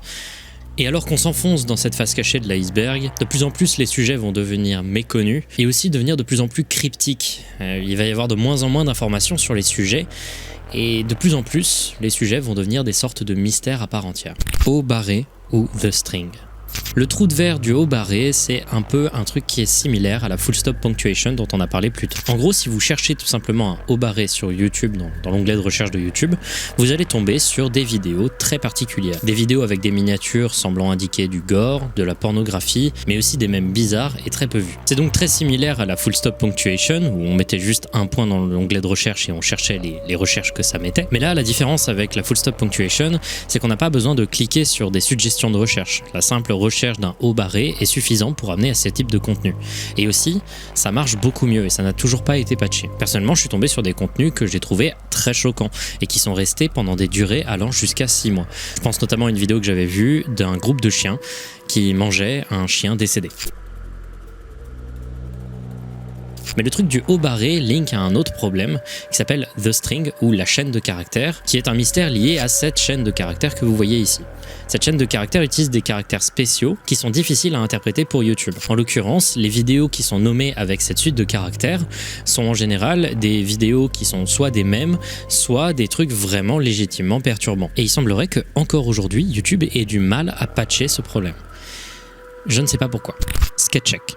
Sketchek est un utilisateur de YouTube qui a rejoint en 2011 et qui a commencé à faire du contenu sur le jeu Team Fortress 2 en 2013. Il est devenu très vite connu pour être un joueur exceptionnel de la classe Pyro du jeu. Il faisait des techniques et des tricks qui étaient très difficiles à performer, ce qui lui a valu de devenir une sorte de légende du jeu. Malheureusement, tout va s'arrêter en novembre 2015. Il va commencer à parler de plus en plus dans ses vidéos d'une maladie qu'il aurait contractée, une maladie mortelle dont il risquait de mourir. I've been very sick and very busy for the past few months, spending every day either bedridden or going in and out of the hospital with no time to play TF2 or make videos or anything like that. My chances of recovery are looking low. En novembre de cette même année, il va sortir une vidéo qu'il va annoncer comme étant sa dernière vidéo. Dire que la communauté était en deuil, ce serait un euphémisme. Tout le monde était triste que Sketchek parte et de cette manière. Et son décès est arrivé un peu comme un choc pour tout le monde. Valve fera même une arme en l'honneur de Sketchek dans le shop du jeu, et lentement, sa chaîne va disparaître. Sauf que c'est pas tout. C'est vraiment pas fini. C'était que le début. Quelque temps après sa mort, ses vidéos à propos de sa maladie furent supprimées. Puis en 2019, 3 ans après, sur le subreddit ARG, quelqu'un va expliquer une nouvelle qui va choquer tous ceux qui connaissaient Sketchek. Le compte qui a fait le post explique qu'il avait envoyé, sans attendre de réponse, une demande d'amis au compte Steam de Sketchek. Et que, à sa grande surprise, il avait accepté. Peu après ça, celui-ci répondit avec un gif d'une grenouille et des caractères aléatoires. Suite à plusieurs autres messages de ce type, amenant notamment à une vidéo non répertoriée postée sur la chaîne de Sketchek, beaucoup ont commencé à s'inquiéter, pensant que quelqu'un avait hacké les comptes du joueur pour faire une sorte d'ARG complètement irrespectueux, ainsi qu'une série d'énigmes et un jeu de pistes. Sauf que 2 jours après ça, sur Twitter, le compte Twitter de Sketchek posta un message. Je vous ai fait attendre, hein. C'est ce que vous pensez. La vérité, c'est que Sketchek n'est jamais mort. Il a juste fait semblant de mourir auprès de toute la communauté, dont ses amis les plus proches. Sketchek fera une vidéo pour s'excuser et expliquera qu'il a mis en scène sa mort car il en avait marre du jeu. Il en avait marre de faire des vidéos sur Team Fortress 2, ça l'énervait, ça le saoulait. Et c'est tout. Tout le monde était hyper énervé. Il y avait eu un véritable deuil, des gens étaient véritablement tristes de sa mort et il a laissé des tonnes de personnes, dont des amis très proches à lui, en vue, sans la moindre nouvelle. I was never ill, not even a little bit. You might say that I was mentally ill because I thought it would be fun to convince a lot of people that care about me that I would fucking die. But I've been feeling really bad about it lately. Sauf que après, il a continué à faire des vidéos après cette annonce. Et ça a été super bien reçu. Ce que je trouve incompréhensible, mais pourquoi pas. Beaucoup ne lui ont pas pardonné et lui en veulent. D'autres sont passés à autre chose et étaient contents de le revoir. En bref, une situation super bizarre et un des très rares cas de mise en scène de mort sur la plateforme. 2H32. Le 23 juin 2016, une chaîne du nom de 2H32 poste une vidéo de 2 minutes 32, à l'imagerie plutôt inquiétante.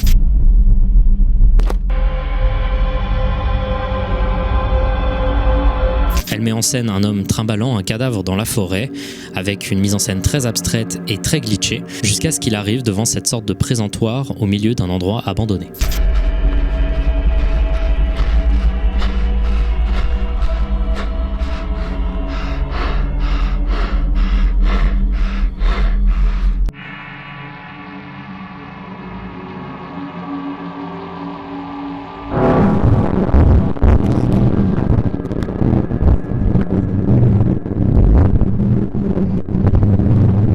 La chaîne va continuer à poster très régulièrement. Pendant une période, c'était tous les mois, le 23 du mois. Et au fur et à mesure du temps, ça s'est un peu espacé. Et il semblerait qu'aujourd'hui, la série soit finie. Mais qu'il y ait encore beaucoup de zones d'ombre et beaucoup de mystères quant au sens définitif de tout ce que cela voulait dire. Mais c'est une série ultra bien faite, avec une ambiance vraiment bien foutue. Et je vous invite à vous pencher dessus et notamment regarder les vidéos qui ont été faites pour expliquer la série, parce qu'elles sont super sympas. Et je la mets ici un peu pour vous demander d'y jeter un coup d'œil. Surtout qu'au fur et à mesure qu'on va descendre, les trucs vont être de plus en plus déprimants. Donc ça me fait plaisir de balancer des petits trucs comme ça. Lynn Han. Eric Harris rocks my world. Eric Harris rocks my world. Eric Harris rocks my world forever and ever and ever. Cette personne que vous voyez actuellement, c'est Lynn Han Guisti, une femme prétendant avoir 30 ans, extrêmement fan de Eric Harris. Pour ceux qui ne le savent pas, même si c'est quand même la 5e fois que j'en parle sur cette chaîne, Eric Harris fait partie des 2 tueurs de Columbine, la tuerie de masse la plus célèbre des États-Unis dans une école. Et voilà Lynn Ann, adulte, parler de ses photos de Eric Harris sur son mur, son cousin Eric Harris et son amour pour ce tueur qu'elle trouve, je cite, trop hot. Another shout out about my Eric Harris pillow. Ooh, I love my Eric Harris pillow. Yay! Yo, yo, yo, yo, it's the crazy bitch. It's the crazy bitch. Yo, yo, yo, yo, yo. Elle a très vite supprimé ses vidéos ou alors c'est YouTube qui les a retirées. C'est pas très clair. Mais le truc, c'est que sa chaîne en elle-même, la chaîne Lynn Ann, existe encore et qu'elle continue à poster, mais pas des vidéos. Elle poste des messages dans l'onglet communauté, encore à ce jour. Elle continue à poster des images et des edits d'Eric Harris et continue de présenter son amour pour elle. Petit détail au passage, Eric Harris avait 18 ans au moment où il a fait la tuerie de Columbine et Lynn Ann, qui prétendait avoir 30 ans, a en fait plus de 50 ans. C'est super creepy. Si on va sur son compte Facebook, on apprend qu'aujourd'hui elle travaille comme livreuse Uber et Grubhub, et sa présence sur internet est étonnamment diverse et variée, et sa fixette sur Eric Harris est particulièrement dérangeante et semble ne s'être jamais estompée.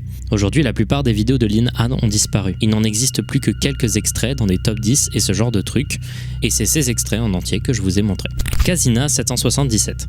Casina 777, c'est une chaîne YouTube qui est un peu bizarre. Cette chaîne était dirigée par une femme qui, de 2008 à 2015, a posté plusieurs animations profondément bizarres et rudimentaires. La vidéo la plus connue de la chaîne Casina 777 est une vidéo du nom de « Je ne veux pas que ma pizza brûle ».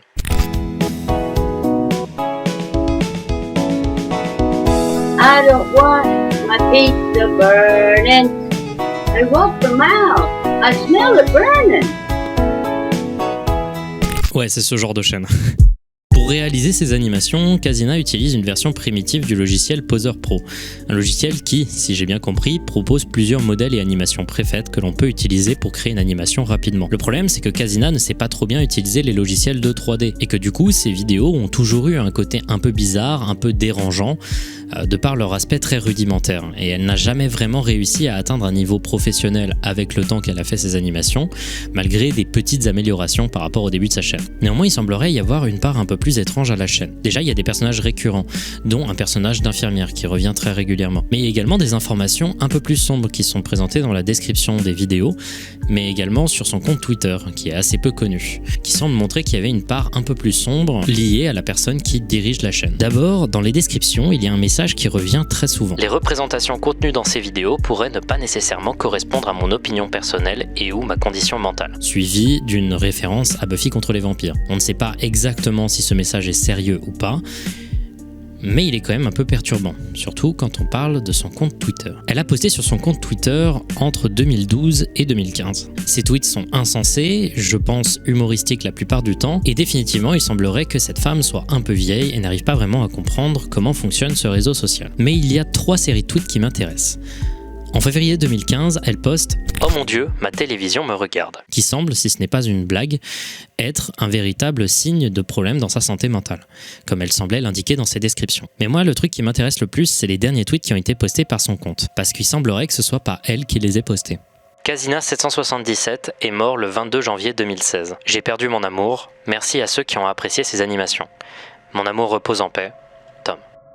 Elle est vraiment morte ? Oui, elle est morte le 22 janvier 2016 à l'hôpital Sunrise de Las Vegas. Je ne sais pas comment utiliser Twitter. Tom. Merci à tous, elle aurait aimé savoir que vous aimiez son travail. C'était Tom, son mari. Merci. On n'aura pas plus d'explications sur sa mort, et pour beaucoup, cette annonce est arrivée sans que ça ne soit jamais attendu, laissant ici un mystère encore irrésolu. Subliminal Hypno Videos. Il existe sur YouTube une des communautés les plus étranges et incompréhensibles que je connaisse, la communauté Subliminal Hypnosis. Il existe une quantité extrêmement alarmante de vidéos sur YouTube qui prétendent, à l'aide de messages subliminaux, de battements binauraux, d'hypnose et autres techniques, changer le cours de votre vie ou votre apparence. On trouve des trucs aberrants comme se transformer en bimbo sans cerveau, augmenter la taille de vos seins, changer de couleur de cheveux, devenir un personnage d'animé, etc., etc. Le tout dans des vidéos d'1 heure que l'on doit absolument regarder en étant complètement absorbé et focus sur le truc. C'est ridicule. Il existe des communautés entières qui pensent vraiment que tout ça marche. En l'occurrence, non, ça ne marche pas. C'était inutile de vous le dire, mais ça ne marche pas. La plupart de ces contenus sont d'ailleurs du troll ou alors, dans certains cas, des contenus fétichistes sexuels. Car en effet, il y a une partie de cette communauté qui est en fait attirée sexuellement par l'idée du subliminal hypnose. Les gens font ce qu'ils veulent, évidemment, mais il faut avouer que c'est une niche super bizarre de YouTube, surtout que il y en a des centaines et des milliers des vidéos comme ça, quoi. Testament Evansgate. Ok, pour parler de ce sujet, on va devoir expliquer pas mal de trucs. Voici Marshall Applewhite. C'est un homme qui, dans les années 70, a rencontré une femme de 44 ans du nom de Bonnie Nettles. Les deux avaient des points communs, dont leur intérêt pour la théologie et les prophéties bibliques. Ils se sont mis tous les deux à réfléchir autour de la Bible et la religion et ils sont arrivés à une conclusion. C'était des élus surintelligents. Les deux étaient plutôt instables et leur combinaison était vraiment pas saine pour eux. Ils complétaient chacun le délire des autres et au fur et à mesure, ils se sont de plus en plus enfoncés dans des billets de pensée. En 1973, quand ils se sont rendus compte qu'ils étaient des élus, ils se sont rendus compte qu'ils devaient préparer le chemin vers le paradis.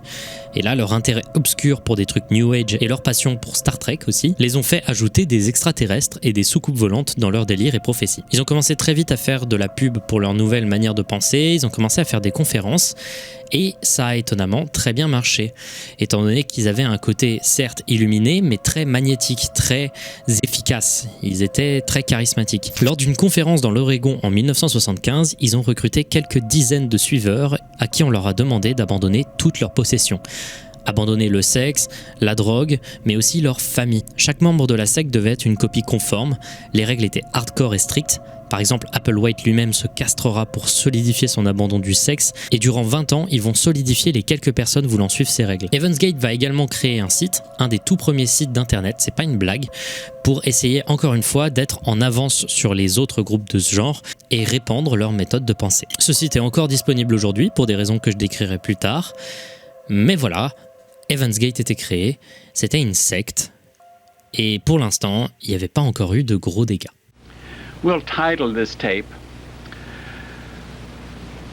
Planet Earth About to be Recycled. Your only chance to evacuate is to leave with us.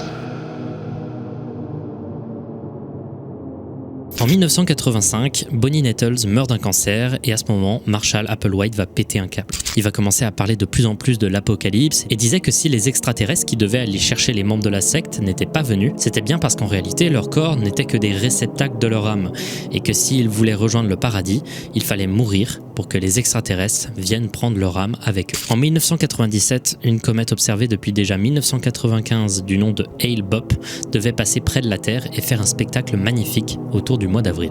Quand Marshall Applewhite a entendu ça, pour lui, c'était une illumination, les extraterrestres arrivent pour aller les amener au paradis. Le 22 et le 23 mars, les membres d'Evansgate louèrent un manoir près de la ville de San Diego et 37 personnes mangèrent de la compote de pommes avec une quantité extrême de barbiturique, puis mirent un sac en plastique sur leur tête, tandis que 2 autres personnes couvrirent leur corps d'un drap violet et finirent par eux-mêmes se tuer. Ça a été un suicide collectif vénère, et ils n'ont été retrouvés que quelques jours plus tard par la police. Ils ont été mis au courant de la catastrophe par un message anonyme qui était en fait un message d'un membre qui avait quitté le groupe peu de temps avant le suicide et qui avait reçu un paquet contenant des cassettes. Et c'est d'elle dont j'ai envie de parler. Ces cassettes contiennent énormément d'enregistrements vidéo. Des enregistrements vidéo des enseignements de la secte Evansgate, mais également de l'intégralité des testaments des personnes qui se sont suicidées dans ce manoir. Et vous l'imaginez bien, elles sont toutes disponibles sur YouTube. Voilà. C'est disponible sur YouTube, alors que, à regarder, c'est quand même sacrément bizarre. D'ailleurs, pourquoi le site Evansgate est toujours en route alors que l'intégralité des membres de la secte sont morts? Eh bien parce qu'en réalité, ils sont pas tous morts. Il reste 4 membres qui continuent de garder le site en vie et qui sont toujours persuadés que les enseignements de Marshall Applewhite étaient vrais, et ils prétendent d'ailleurs être en contact encore avec les 39 membres décédés. Ouais, c'est un sacré truc. Alors, il existerait une méthode de méditation bouddhiste appelée Asana, qui impliquerait de se focaliser sur des parties du corps et des organes dans sa méditation, dans l'objectif de se rendre compte d'à quel point le corps est en réalité laid et de s'en détacher. Maintenant, prenez tout ça en compte et dites-vous comment est-ce que ce concept peut être perverti par Internet. Réfléchissez bien. Il existe des termes légèrement modifiés que je ne vais pas mettre ici, mais je sais que de toute façon tout le monde va le partager dans les commentaires, donc pourquoi faire l'effort, qui amènerait à du contenu gore disponible largement sur la plateforme en faisant passer ça comme du matériel pour réaliser de la méditation. Aujourd'hui, les termes ont été quasiment patchés et ne lident plus au même contenu qu'avant, mais fut un temps, c'était un trou de verre de l'algorithme dans lequel des personnes mettaient des vidéos de cadavres et de boyaux, simplement en disant que c'était lié à une pratique de méditation religieuse et que ça ne devait donc pas être supprimé. Internet, c'est quand même des sacrés cons. John Lang. Alors l'affaire John Lang mérite une vidéo à elle tout seul, parce que c'est une affaire qui est fascinante et qui va vraiment très loin. Mais je vais en faire une très brève description. Et ensuite vous me direz si ça vous intéresse. En 2016, un individu se présentant sur les réseaux sociaux comme John Lang poste un message sur le Fresno Bee, un site de news autour de la ville américaine Fresno. Dans ce post, il dénonce la police de la ville de réaliser une forme d'arnaque de grande ampleur impliquant de scanner des plaques d'immatriculation de voitures pour ensuite pouvoir leur mettre des amendes dans un objectif d'augmenter les profits de la même police. Avec ce message, John Lang rajoutera des preuves de cette arnaque et son adresse sera loguée par quelqu'un dirigeant le site et sera envoyée à la police, révélant ainsi son adresse. À partir de ce moment-là, John Lang va commencer à vivre un putain d'enfer. Du moins, c'est selon ses dires. John Lang il va se mettre à agir de manière très parano sur les réseaux sociaux, postant des vidéos sur sa chaîne YouTube Lang Marine, montrant des gens filmant de façon inquiétante sa maison.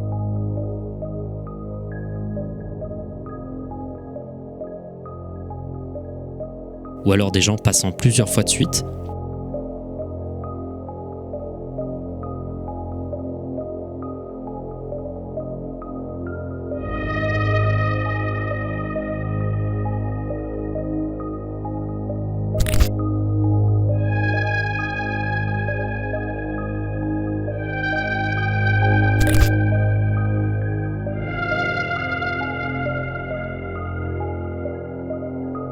Mais aussi des trucs faisant moins de sens, comme par exemple quand il prétendra qu'une personne promenant son chien était en fait un membre de la police essayant de l'intimider. Les gens ne savaient pas quoi faire de ces vidéos. Il y avait clairement des signes de trucs étranges, mais aussi des trucs qui tenaient de la paranoïa. Quelques temps après, John Lang fera une suite de messages assez inquiétantes sur son compte Facebook, où il annoncera qu'il risquait probablement de mourir dans les jours qui suivaient. 3 jours après, la maison de John Lang sera retrouvée calcinée, avec John à l'intérieur de celle-ci.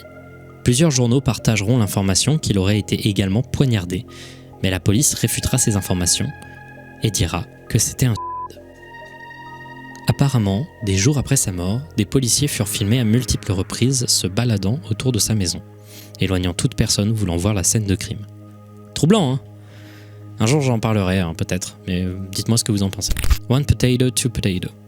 En 2008, une vidéo commença à se propager un peu partout sur internet avant d'être postée sur YouTube et de gagner plusieurs dizaines de milliers de vues. Cette vidéo est une interprétation étrange d'un morceau du nom de One Potato, Two Potato d'un groupe autrichien inconnu.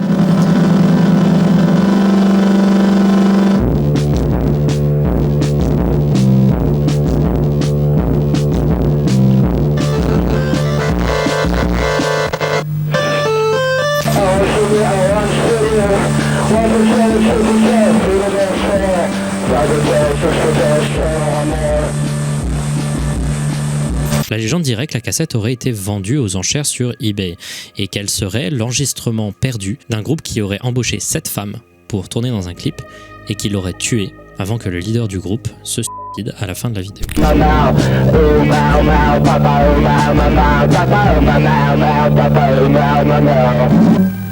Cette vidéo a une atmosphère très dérangeante et très distordue de par la qualité VHS. Tout ça donne un côté très authentique, ce qui fait que beaucoup de gens y ont cru. Alors, quelle est la vérité dans tout ça?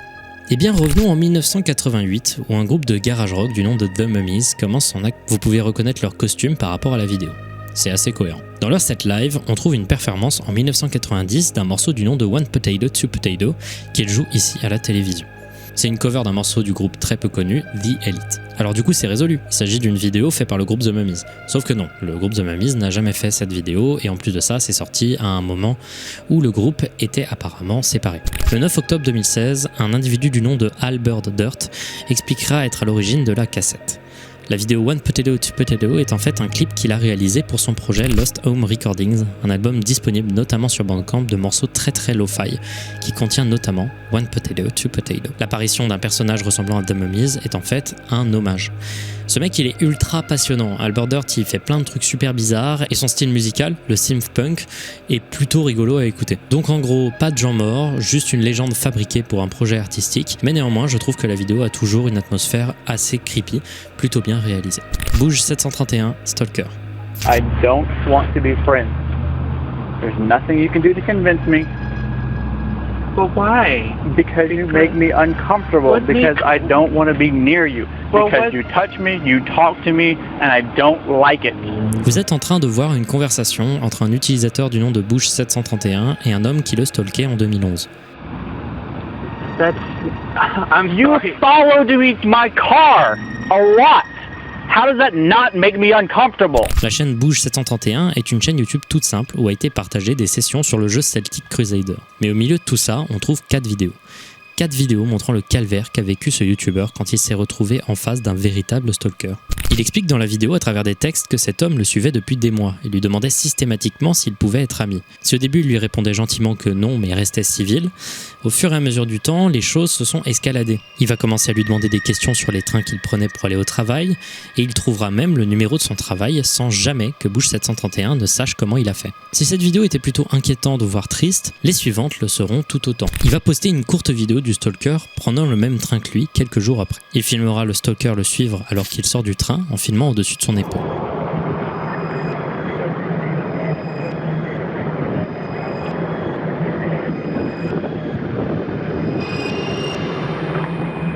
Il change de voiture, attend quelques temps et...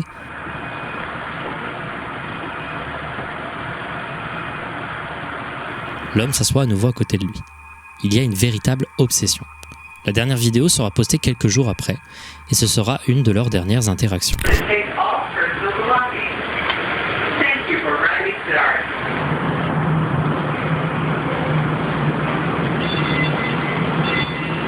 Stay on the train track.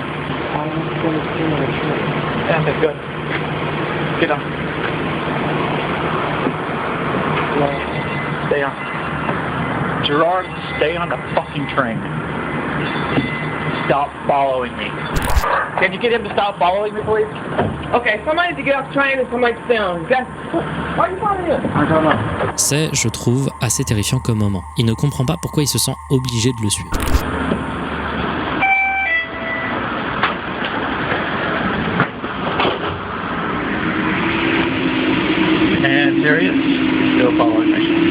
Une update dans la description explique comment la situation a évolué depuis. Il explique que depuis 2011, après que la police ait été impliquée dans l'affaire, le gars l'a laissé tranquille et a fini par comprendre qu'il n'était pas ami avec Bouge 731. Pendant les années qui suivirent, Bouge 731 répondra à plusieurs commentaires demandant des nouvelles et des précisions. Gerard, le stalker, n'aurait jamais élevé les interactions à de la violence physique, mais son extrême persistance était très menaçante pour l'uploader. Personne ne sait aujourd'hui où est le stalker et ce qu'il est devenu, mais il est très probable qu'il ait transformé son obsession à quelqu'un d'autre. Mariana Mordegard Glasgow. Dans la liste des vidéos soi-disant maudites de YouTube, une des plus méconnues est Mariana Mordegard Glasgow. Cette vidéo s'est propagée sur YouTube depuis 2008 et est attachée à une légende qui dit ceci. Si vous cherchez Mariana Mordegard Glasgow sur YouTube, vous ne tomberez sur rien, mais les fois où vous tomberez sur quelque chose, vous verrez une vidéo de 20 secondes d'un homme qui vous regarde sans la moindre expression, avant de sourire pendant les 2 dernières. Il s'agirait d'une version coupée de la vraie vidéo. La vraie vidéo en question durerait 2 minutes et aurait été supprimée après que 153 personnes l'ayant vue se seraient énucléées et auraient envoyé leurs yeux au siège social de YouTube par la poste. YouTube mettrait donc la vidéo de 20 secondes pour empêcher que des gens refassent un tel truc. La personne présente dans la vidéo n'aurait jamais été trouvée. Évidemment, strictement, tout est faux. Rien de tout ça ne s'est passé. La vidéo est ridiculement basique et le gars dans la vidéo est en fait un edit d'une photo d'un certain Byron Cortez. Rien de spécial, mais je trouve cette creepypasta tellement ridicule et étonnamment inconnue que je me sentais obligé d'en parler. Surtout que les choses vont devenir de pire en pire au cours de l'iceberg et j'avais un peu de besoin d'espace pour respirer. Shadow banning. Le shadow banning, c'est une pratique utilisée par l'intégralité des réseaux sociaux. C'est en gros un moyen de bannir un utilisateur ou un contenu sans que la personne qui l'ait posté n'en soit conçue. YouTube a souvent recours au shadow banning pour des vidéos précises. Par exemple, la vidéo Elephant Man, dont j'ai parlé plus tôt, est une vidéo qui a été shadow ban. Elle n'est pas accessible avec la recherche et n'est plus recommandée. Néanmoins, elle est toujours publique et apparaît toujours comme publique. C'est un exemple de shadow banning. En revanche, certains youtubeurs ont émis une théorie selon laquelle des chaînes YouTube entières auraient été shadow ban du site. Alors là par contre, c'est un peu plus compliqué, parce que YouTube affirme n'avoir jamais été responsable d'un seul shadow banning d'un utilisateur entier. Et pour le coup, je pense qu'ils ne mentent pas. S'il y a certains cas qui sont assez particuliers et qui sont sujets à débat, la quasi-totalité des personnes qui accusent un shadow banning de leur chaîne sont en réalité des youtubeurs qui sortent de grosses controverses ou alors qui ont vécu des changements massifs de l'algorithme très mal, qui se plaignent du fait de ne pas avoir la même popularité qu'ils ont un jour eu. Mais néanmoins, il y a des moments où on peut vraiment se poser la question. Certaines chaînes peuvent paraître en effet avoir complètement disparu des recommandations de manière qui ne soit pas justifiée. Mais ces cas-là tiennent plus un peu de la théorie du complot et je ne vais donc pas me pencher dessus. Joe Wario et controverse Channel Awesome. Le sujet de Joe Wario est compliqué. Voilà, je vais le faire rapidement, mais il faut savoir que c'est un sujet très controversé. Joe Wario, de son vrai nom Justin Carmichael, est un vidéaste qui a commencé son activité sur YouTube en 2007, en faisant des vidéos sur du rétro gaming, en s'inspirant comme tout le monde à l'époque de l'Angry Video Game Nerd. Il sera très vite repéré et invité à rejoindre le site thatguywiththeglasses.com, un site créé par le Nostalgia Critique afin de permettre une meilleure rémunération de créateurs de contenu qui se faisaient striker par YouTube et leur système de copyright. Il sera très apprécié sur le site, bien que gardant une audience très niche. Néanmoins, le 15 février 2013, après plusieurs années de bons et loyaux services, il quitte le site pour continuer son contenu sur YouTube. Tout semblait aller bien pour Justin, mais en 2014, tout va changer. Le 23 janvier 2014, il se passera un événement qui va beaucoup marquer la communauté YouTube. La femme de Justin annoncera sur Facebook qu'après une longue conversation avec lui quand il était enfermé dans sa salle de bain, où Justin était définitivement en détresse, celui-ci se serait tiré une balle dans la tête, mettant fin à ses jours. Il y a eu un deuil long et difficile de la communauté. Il a été brandi comme un héros qui se battait contre ses démons depuis longtemps. Puis il y a eu 2018. En 2018, alors que ça faisait quelque temps que le site That Guy with the Glasses avait été renommé en Channel Awesome, un document sort en avril du nom de Not So Awesome, faisant une longue série d'accusations d'abus, d'arnaques et de manipulation au sein de la direction du site. Ça a causé un véritable tollé. Tout le monde était choqué de ce qui avait été annoncé. Mais il y avait notamment un passage au début du document qui a beaucoup choqué les gens. Ce passage parlait d'une accusation de viol et de grooming anonyme. La personne accusée aurait été un créateur de vidéos non nommé. Dans leur réponse au document, Channel Awesome présentera ses excuses et mentionnera en premier le témoignage anonyme en montrant des screenshots de conversations où la personne se faisait virer du staff. Dans la discussion, cette personne était annoncée comme devant être virée le 15 février 2013. Il n'y a qu'une seule personne qui s'est faite virer ce jour-là, vous l'avez vu venir, c'est Justin, qui avait détourné une fille de 18 ans pour, je cite, lui apprendre comment faire. Le tout en utilisant des techniques de manipulation sévèrement dégueulasses. Si pour vous c'est pas assez pour le considérer comme quelqu'un de dangereux, ce témoignage a ouvert un putain de torrent d'autres témoignages, dont celui d'un utilisateur Reddit qui aurait été abusé dans son sommeil par Justin après avoir violemment insisté qu'elle ne désirait pas le voir ni avoir de contact avec lui. Il y a eu plusieurs victimes, et Channel Awesome était au courant. Ils ont peu agi et ont propagé le mythe du héros mort trop tôt alors que quasi tout le monde était au courant. Ce qui est super grave. Il a eu pendant 5 ans une image de héros mort alors qu'en réalité il était coupable de choses vraiment extrêmement graves. Le sujet a énormément divisé les gens. Des gens ne savaient pas trop quoi en penser, des gens parlaient du fait que Justin était mort et qu'il pouvait donc pas répondre, et ça a causé des tensions qui sont encore très visibles aujourd'hui. Ça a marqué très négativement beaucoup de gens. Accusation du vieux YouTube Minecraft. Cette entrée de l'iceberg va englober ce qui de base devait être plein de sujets que j'allais traiter dans l'iceberg et que j'ai décidé de regrouper en un seul.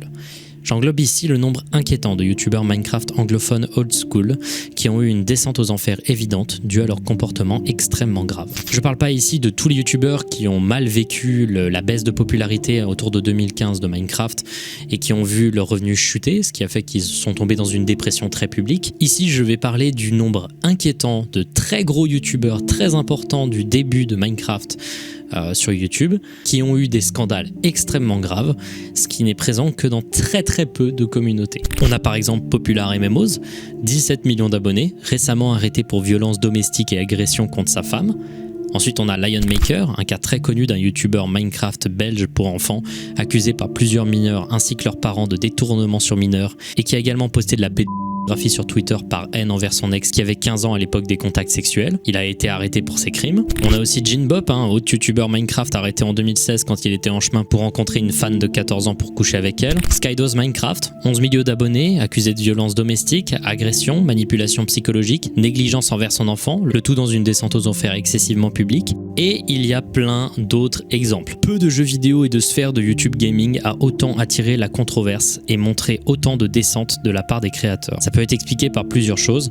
La popularité extrême de Minecraft, dont la diminution après 2015 a été particulièrement violente, le fait que ce soit un jeu tout public mais qui a été très attractif pour les enfants, et l'attachement aux personnalités très vivaces des joueurs de Minecraft tournés vers le RP. Tout ça a fait un mélange vraiment pas sain, où énormément de gens extrêmement dérangés ont eu accès à beaucoup trop de pouvoir, et on sait ce que ça fait quand on est sur YouTube.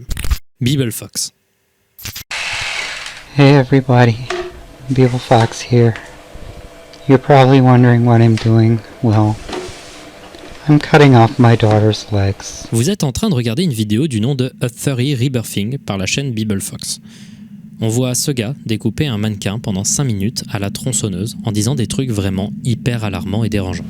You're gonna be reborn and you're gonna be the daughter that you were always meant to be. Cette vidéo a été supprimée de la chaîne de BibleFox comme toutes les autres vidéos, dont beaucoup sont aujourd'hui perdues à tout jamais. Les vidéos ont évidemment inquiété des tonnes de gens. I'm so very special. You're so very special. Certains prenaient ça comme un vrai homme dérangé en pleine crise, et d'autres ont pris ça pour une mise en scène, et évidemment, c'est les deuxièmes qui avaient raison. Mais pas tout à fait. Vous allez comprendre pourquoi. Si de base BibleFox était un ARG, une face plus sombre a, au cours du temps, été découverte. Au cours des vidéos de la chaîne de BibleFox, on peut l'entendre parler de quelqu'un à chaque fois du même nom. Il mentionne le nom en question de nombreuses fois, il possède des photos de cette personne partout sur son mur, et il fait même un tuto pour faire un sextoy masculin sur lequel il colle une photo de cette personne. Cette personne, c'est le diminutif d'une femme dont je vais garder le pseudonyme caché. Une vraie personne avec une vraie chaîne YouTube, avec une vie, et qui connaît BibleFox. Si pendant une période elle a expliqué qu'elle était ok avec les vidéos et que c'était son amie, depuis quelques années, elle a fait des accusations très graves vis-à-vis de BibleFox, accompagnées de preuves. La vérité autour de BibleFox, c'est que BibleFox est un criminel. Il a groom de nombreuses jeunes filles mineures pendant de longues années, les faisant créer un culte de la personnalité autour de lui pour ensuite demander des photos dénudées et autres. Il a mis en scène des rapports sexuels furry avec un personnage représentant la fille en question. Il a ensuite demandé des photos dénudées et autres. Il a ensuite enregistré des conversations vocales sans le consentement ni la conscience de celle-ci. Et la liste est hyper longue. Trop longue en réalité. Je censure le nom de la personne parce qu'il y a longtemps, elle a dit qu'elle n'aimait pas trop l'attention que cette affaire lui a donnée. Même si en ce moment, elle semble avoir changé un peu et fait de nombreuses vidéos pour dénoncer les actions de BibleFox. Elle a fait de nombreux live streams pour s'ouvrir sur la question. Mais j'ai envie d'être safe pour éviter que ma vidéo amène d'un coup une vague d'attention non voulue de sa part. Donc s'il vous plaît, si vous trouvez sa chaîne, soyez discret. En bref, BibleFox, s'il n'est pas dérangé de la manière que présentent les vidéos, elle représente bien en filigrane ses tendances les plus sombres. Et aujourd'hui, cet homme a complètement disparu d'internet. Même si des rumeurs disent qu'il est encore présent sur certaines communautés et qu'il continue à faire ce dont il a toujours été accusé. Monkey 8. Ok, celui-là me fait un peu rire même si c'est abominable. Il existe une niche très petite mais étonnamment très bruyante de gens sur YouTube qui détestent viscéralement les singes. Viscéralement. Genre c'est un trait de personnalité pour eux de vraiment détester tous les singes qu'ils croisent.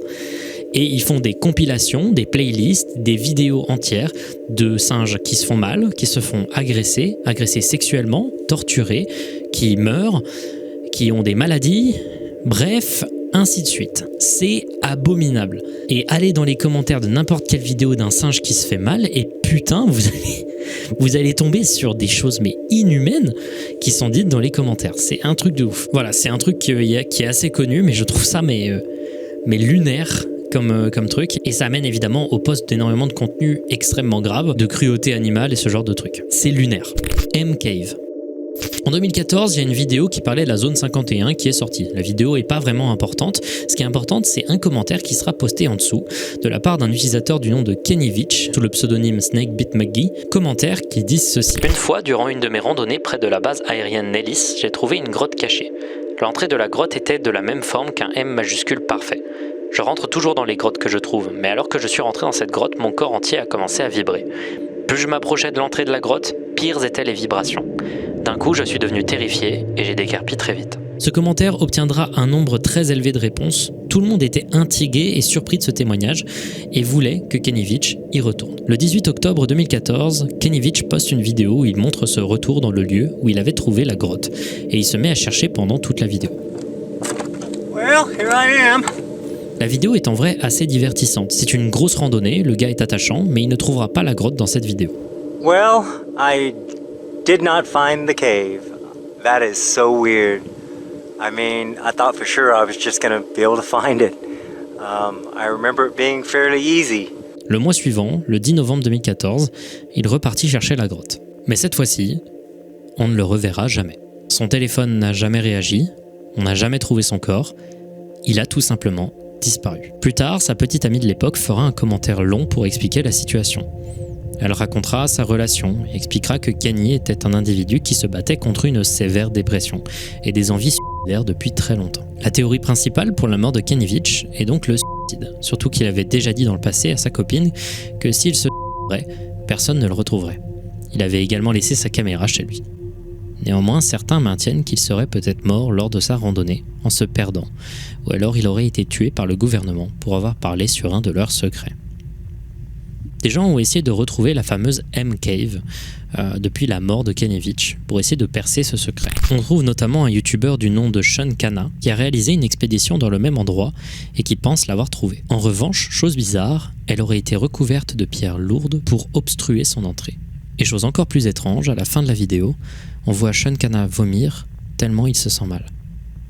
Le mystère de la M-Cave n'a jamais été élucidé et on ne sait toujours pas si Kenievich a halluciné cette grotte ou si elle existe bien et qu'elle a en effet été scellée. Mr. Katia.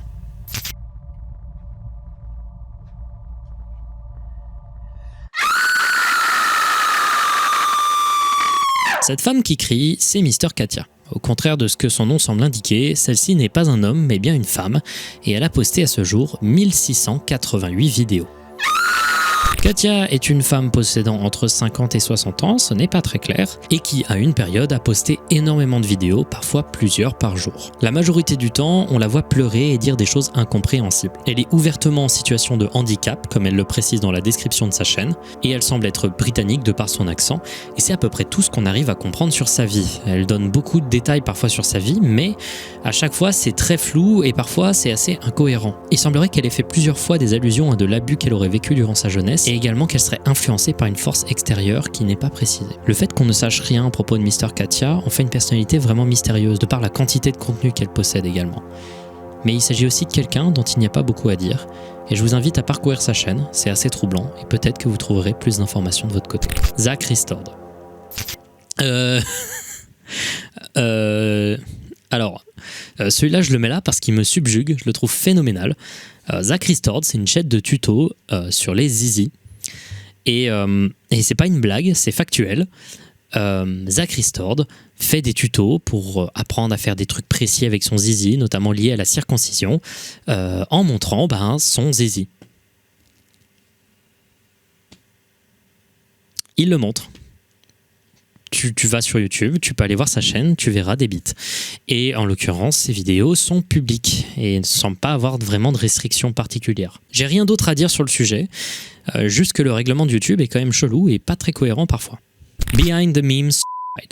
Behind the Meme est une des chaînes qui a été le plus détestée de l'histoire d'Internet. Elle produisait en 2016 et 2017 des centaines de vidéos qui expliquaient des mèmes vieux ou récents. Si le concept peut paraître simple et même intéressant, surtout que des gens l'ont déjà bien fait, par exemple Janonymous et Internet Historian, Behind the Meme le faisait de la manière la plus simple, basique et cringe possible. Il expliquait généralement mal le mème et en faisant des blagues pas drôles dans des vidéos au format répétitif et avec un débit de voix ultra désagréable. Ce mec a été détesté très vite par l'intégralité des communautés possibles d'Internet. 4chan, Reddit, Encyclopædia Dramatica, et ça a amené une surcharge de harcèlement sur lui, avec même un doxing de ses infos sur internet. Tout ça a amené à une dégradation de la santé mentale du gars derrière la chaîne. Évidemment, son contenu était affreux, mais ça ne justifie pas le harcèlement qu'il a reçu. En 2018, il postera une série de 5 vidéos qui vont beaucoup inquiéter les gens. Dans ces vidéos, on le voit pleurer, acheter des quantités élevées d'alcool, faire de longs monologues sur sa tristesse, et le fait que tout le monde le hait. Tout ça se terminera dans une 5e vidéo où on le voit se tirer une balle dans la tête et tomber sur le sol. Ces vidéos ont vite été supprimées par YouTube, mais il en existe des archives. Alors, pourquoi il en existe des archives même sur YouTube ? Pour une raison très simple. Il sera révélé quelque temps après par l'auteur de la chaîne lui-même que c'était un fake fait pour attirer l'attention sur le harcèlement qu'il a vécu. Les gens, ça ne les a pas fait rire ni convaincus. Il essaiera quelque temps après de recommencer sa chaîne YouTube en faisant cette fois-ci des sketchs humoristiques avec un humour très collégien et un humour noir très raté qui vont déplaire évidemment à tout le monde. Et il disparaîtra à jamais de la surface d'internet quelque temps après et personne ne sait vraiment aujourd'hui ce qu'il fait.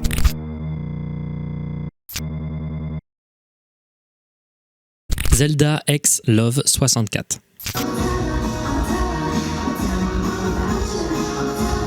Vous voyez actuellement une performance en concert de l'artiste Christina Grimmie. Autour de 2015-2016, elle était une des célébrités qui montait le plus et qui avait le potentiel de devenir une grande star. L'histoire en a voulu autrement. En 2009, Christina Grimmie crée une chaîne YouTube du nom de Zelda X Love 64, sur laquelle elle se filme jouer du piano et faire des reprises de morceaux de pop de l'époque. Elle va très vite devenir connue. Elle va enchaîner les reprises populaires, va se mettre à faire des concerts et en 2012, elle sortira son premier et dernier album. En 2014, on ne l'arrête plus et elle participe à The Voice où elle sera reconnue par Adam Levine. Et à ce moment-là, elle obtiendra plein de propositions de signer dans des labels très prestigieux et elle sera notamment repérée par Lil Wayne, ce qui est la méga classe. En 2015, elle commence son travail sur un nouvel album. Tout semblait aller pour le mieux. Jusqu'au 10 juin 2016. Là, Christina Grimmie s'apprête à faire un concert au Plaza Live à Orlando, en Floride. Le concert se passe parfaitement et après celui-ci, une séance de dédicace est organisée. 24 minutes après le début de la séance d'autographe, un fan, Kevin James Loyball, âgé de 27 ans, s'approche d'elle. Elle réagit en ouvrant les bras pour faire un câlin et lui sort une arme et lui tire dessus dans la tête. Il s'enfuit par la suite avant d'être intercepté par le frère de Christina. Il finira par s'échapper de l'étreinte de l'homme, il prit son arme et mit fin à ses jours en un coup de feu. C'est abominable comme manière de terminer sa carrière. Kevin le meurtrier était un fan excessif de Christina et il avait tout fait pour attirer l'attention de Christina et la séduire. Et il l'aurait tuée avec une seule mentalité. Si je ne peux pas t'avoir, personne d'autre ne peut. Horrible. La chaîne de Christina Grimmie est aujourd'hui une sorte de lieu où les fans se recueillent. Et encore aujourd'hui, de la musique sort à titre posthume. Et c'est triste de voir cette personne, qui était promise un très grand avenir, disparaître à cause des actions égoïstes d'une seule personne. 7 Awesome Kids. 7 Awesome Kids est une des affaires qui aurait dû retentir beaucoup plus sur YouTube. Cette chaîne fait partie d'un réseau entier de vidéos qui a commencé en 2008 et qui a attiré des centaines de millions de vues tous les mois. Ces chaînes se penchaient sur la vie de 7 jeunes filles dans la forme de sketchs insipides et de contenus poubelles qui pouvaient être produits rapidement. Derrière la chaîne, il y avait un homme, Ian Rylett. Peu est su à propos de ce gars, hors son implication dans cette affaire. En 2018, une des actrices de ces chaînes annonça qu'on lui avait fait signer un contrat dans lequel il était stipulé que l'on pouvait la toucher. Un jour, Ian Rylett lui demanda de se déshabiller devant lui, l'insulta violemment et lui toucha à multiples reprises la poitrine en lui mentionnant le contrat à chaque fois qu'elle refusait. Il sera arrêté par la police quelque temps après et ainsi plus de détails firent surface. Si aucune actrice qui a été questionnée n'a révélé de tels événements, une ambiance généralement étrange et malsaine sur les tournages était mentionnée. Des blagues bizarres autour du corps des jeunes filles toutes mineures, de l'insistance sur le fait de mettre des maillots de bain toujours plus petits et courts pour avoir l'air le plus jeune possible. Si depuis les chaînes ont été supprimées par YouTube, beaucoup se rappellent de l'ambiance malsaine des vidéos et des commentaires étranges. Et le pire dans tout ça, c'est qu'il devait faire à la base 15 ans de prison et qu'il n'est resté que 4 mois. Tout ça ne fait que mettre en valeur un truc qui se sait déjà pas mal dans le milieu de la création de contenu et dans le milieu du divertissement mainstream, c'est que l'arrière-plan de la création de contenu pour enfants est toujours extrêmement sombre. Kelly Stapleton. Bon, c'était un peu dark les dernières entrées de l'iceberg, du coup on va faire un truc un peu plus léger là pour respirer un coup. Voici Kelly Stapleton et sa fille, ici Stapleton, autiste, qui font tous les deux une petite danse. Le tout a été posté sur la chaîne de la mère, donc Kelly Stapleton. Regardez-moi ça.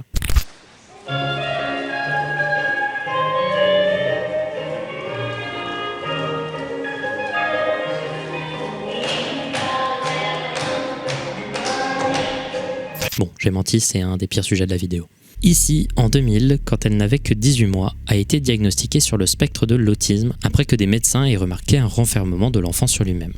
À ce moment-là, Kelly, la mère de Issy, a eu la meilleure réaction possible. C'est-à-dire essayer de soigner l'autisme de sa fille en suivant une méthode de renforcement du comportement appelée ABA, méthode détestée par la majorité de la communauté sur le spectre de l'autisme comme étant inefficace et causant de sévères dégâts émotionnels à cause du focus sur l'obéissance et la sévérité, ce qui ne marche pas du tout dans ce cas-là. Par meilleure réaction, je voulais dire la pire réaction possible d'ailleurs. À partir de ses 5 ans, elle a arrêté complètement d'avoir des résultats avec la méthode ABA. Notamment car elle a commencé à devenir excessivement violente physiquement avec sa mère. Elle la frappait jusqu'à ce qu'elle soit inconsciente dans certains cas.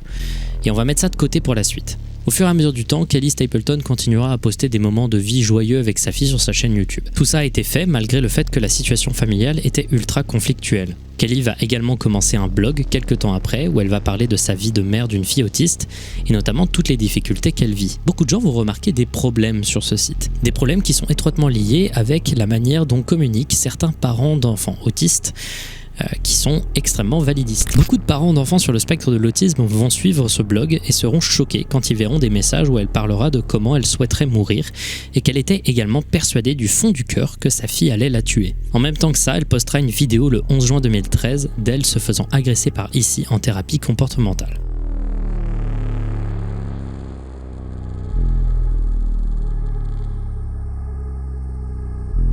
Septembre 2013, elle amène Issy avec elle en lui disant qu'elles vont faire du camping.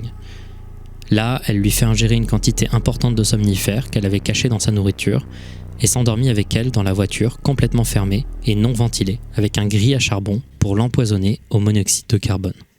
C'est une tentative de meurtre. Aucune des deux n'est morte, tout simplement parce que la police les a trouvés avant qu'un drame se passe. Et évidemment, car Kelly est adulte, elle a été peu intoxiquée en comparaison avec sa fille, qui elle restera dans le coma pendant 4 jours. Et maintenant, avant de parler de la question de son procès, de la punition, j'aimerais ramener ce qui avait été mis de côté précédemment, la violence d'Issy avec sa mère. Ça a causé un énorme débat. Beaucoup de gens ont excusé ce que Kelly avait fait, simplement parce qu'elle vivait un enfer avec sa fille. Je vais mettre en place 2-3 trucs importants. Il y a eu je ne sais pas combien d'accusations de la part de la famille de Matt, le compagnon de Kelly, que Kelly était profondément dangereuse, faisant une fixette sur la mort de sa jeune fille qui, à ses yeux, améliorerait la vie de tout le monde. Elle disait également qu'elle en avait vraiment marre d'elle, mais surtout, de par des commentaires que j'ai pu lire sous la vidéo qu'a postée Kelly Stapleton, beaucoup de parents d'enfants autistes et de personnes autistes expliquent qu'un enfant qui vit des méthodes de thérapie comportementale utilise la violence physique comme manière de communiquer leur mal-être. Certaines personnes sur le spectre de l'autisme manifestent leur mal-être uniquement à travers la violence physique, tout simplement parce que c'est difficile de le verbaliser et de l'exprimer d'une autre manière, ou même de le masquer. Le problème dans tout ça, c'est pas ici, c'est le fait d'avoir voulu guérir l'autisme. Chose qu'on ne fait pas. On ne peut pas guérir l'autisme, on apprend juste à vivre avec. La preuve étant que malgré des lésions à vie à cause de l'intoxication au monoxyde de carbone qui vont impacter ses capacités mentales et motrices à vie, Issy, au cours du temps, s'améliore de plus en plus depuis qu'elle est sous la garde de son père. Aujourd'hui, Kelly Stapleton est en prison pour tentative de meurtre, malgré le soutien qu'elle a reçu de parents qui considèrent visiblement que les émotions d'un parent valent plus que la vie d'un gosse en souffrance. Elle pourra sortir en 2023. Voilà. C'est la fin de cette partie 2, j'ai la voix complètement niquée tellement j'ai tourné. J'espère que cette vidéo n'aura pas mis trop de temps à tourner. Est-ce que cette vidéo a mis trop de temps à tourner, moi du futur ? C'est bien ce que je pensais. J'espère que la partie 3 va pouvoir sortir, j'espère pour Halloween, j'espère parce que voilà, je me rends compte que je perds du temps. Mais j'espère que celle-ci vous a plu et là on va commencer vraiment de plus en plus à tomber dans les abysses et tout et ça va être de plus en plus bizarre et de plus en plus extrême. J'espère que cet iceberg vous plaît, j'espère que le concept vous plaît. J'ai vu les retours sur la partie 1 et j'ai vu que ça vous avait beaucoup plu. Sur ce, moi je vais commencer à monter cette vidéo et j'espère vous revoir bientôt pour la partie 3 et la fin de cette trilogie.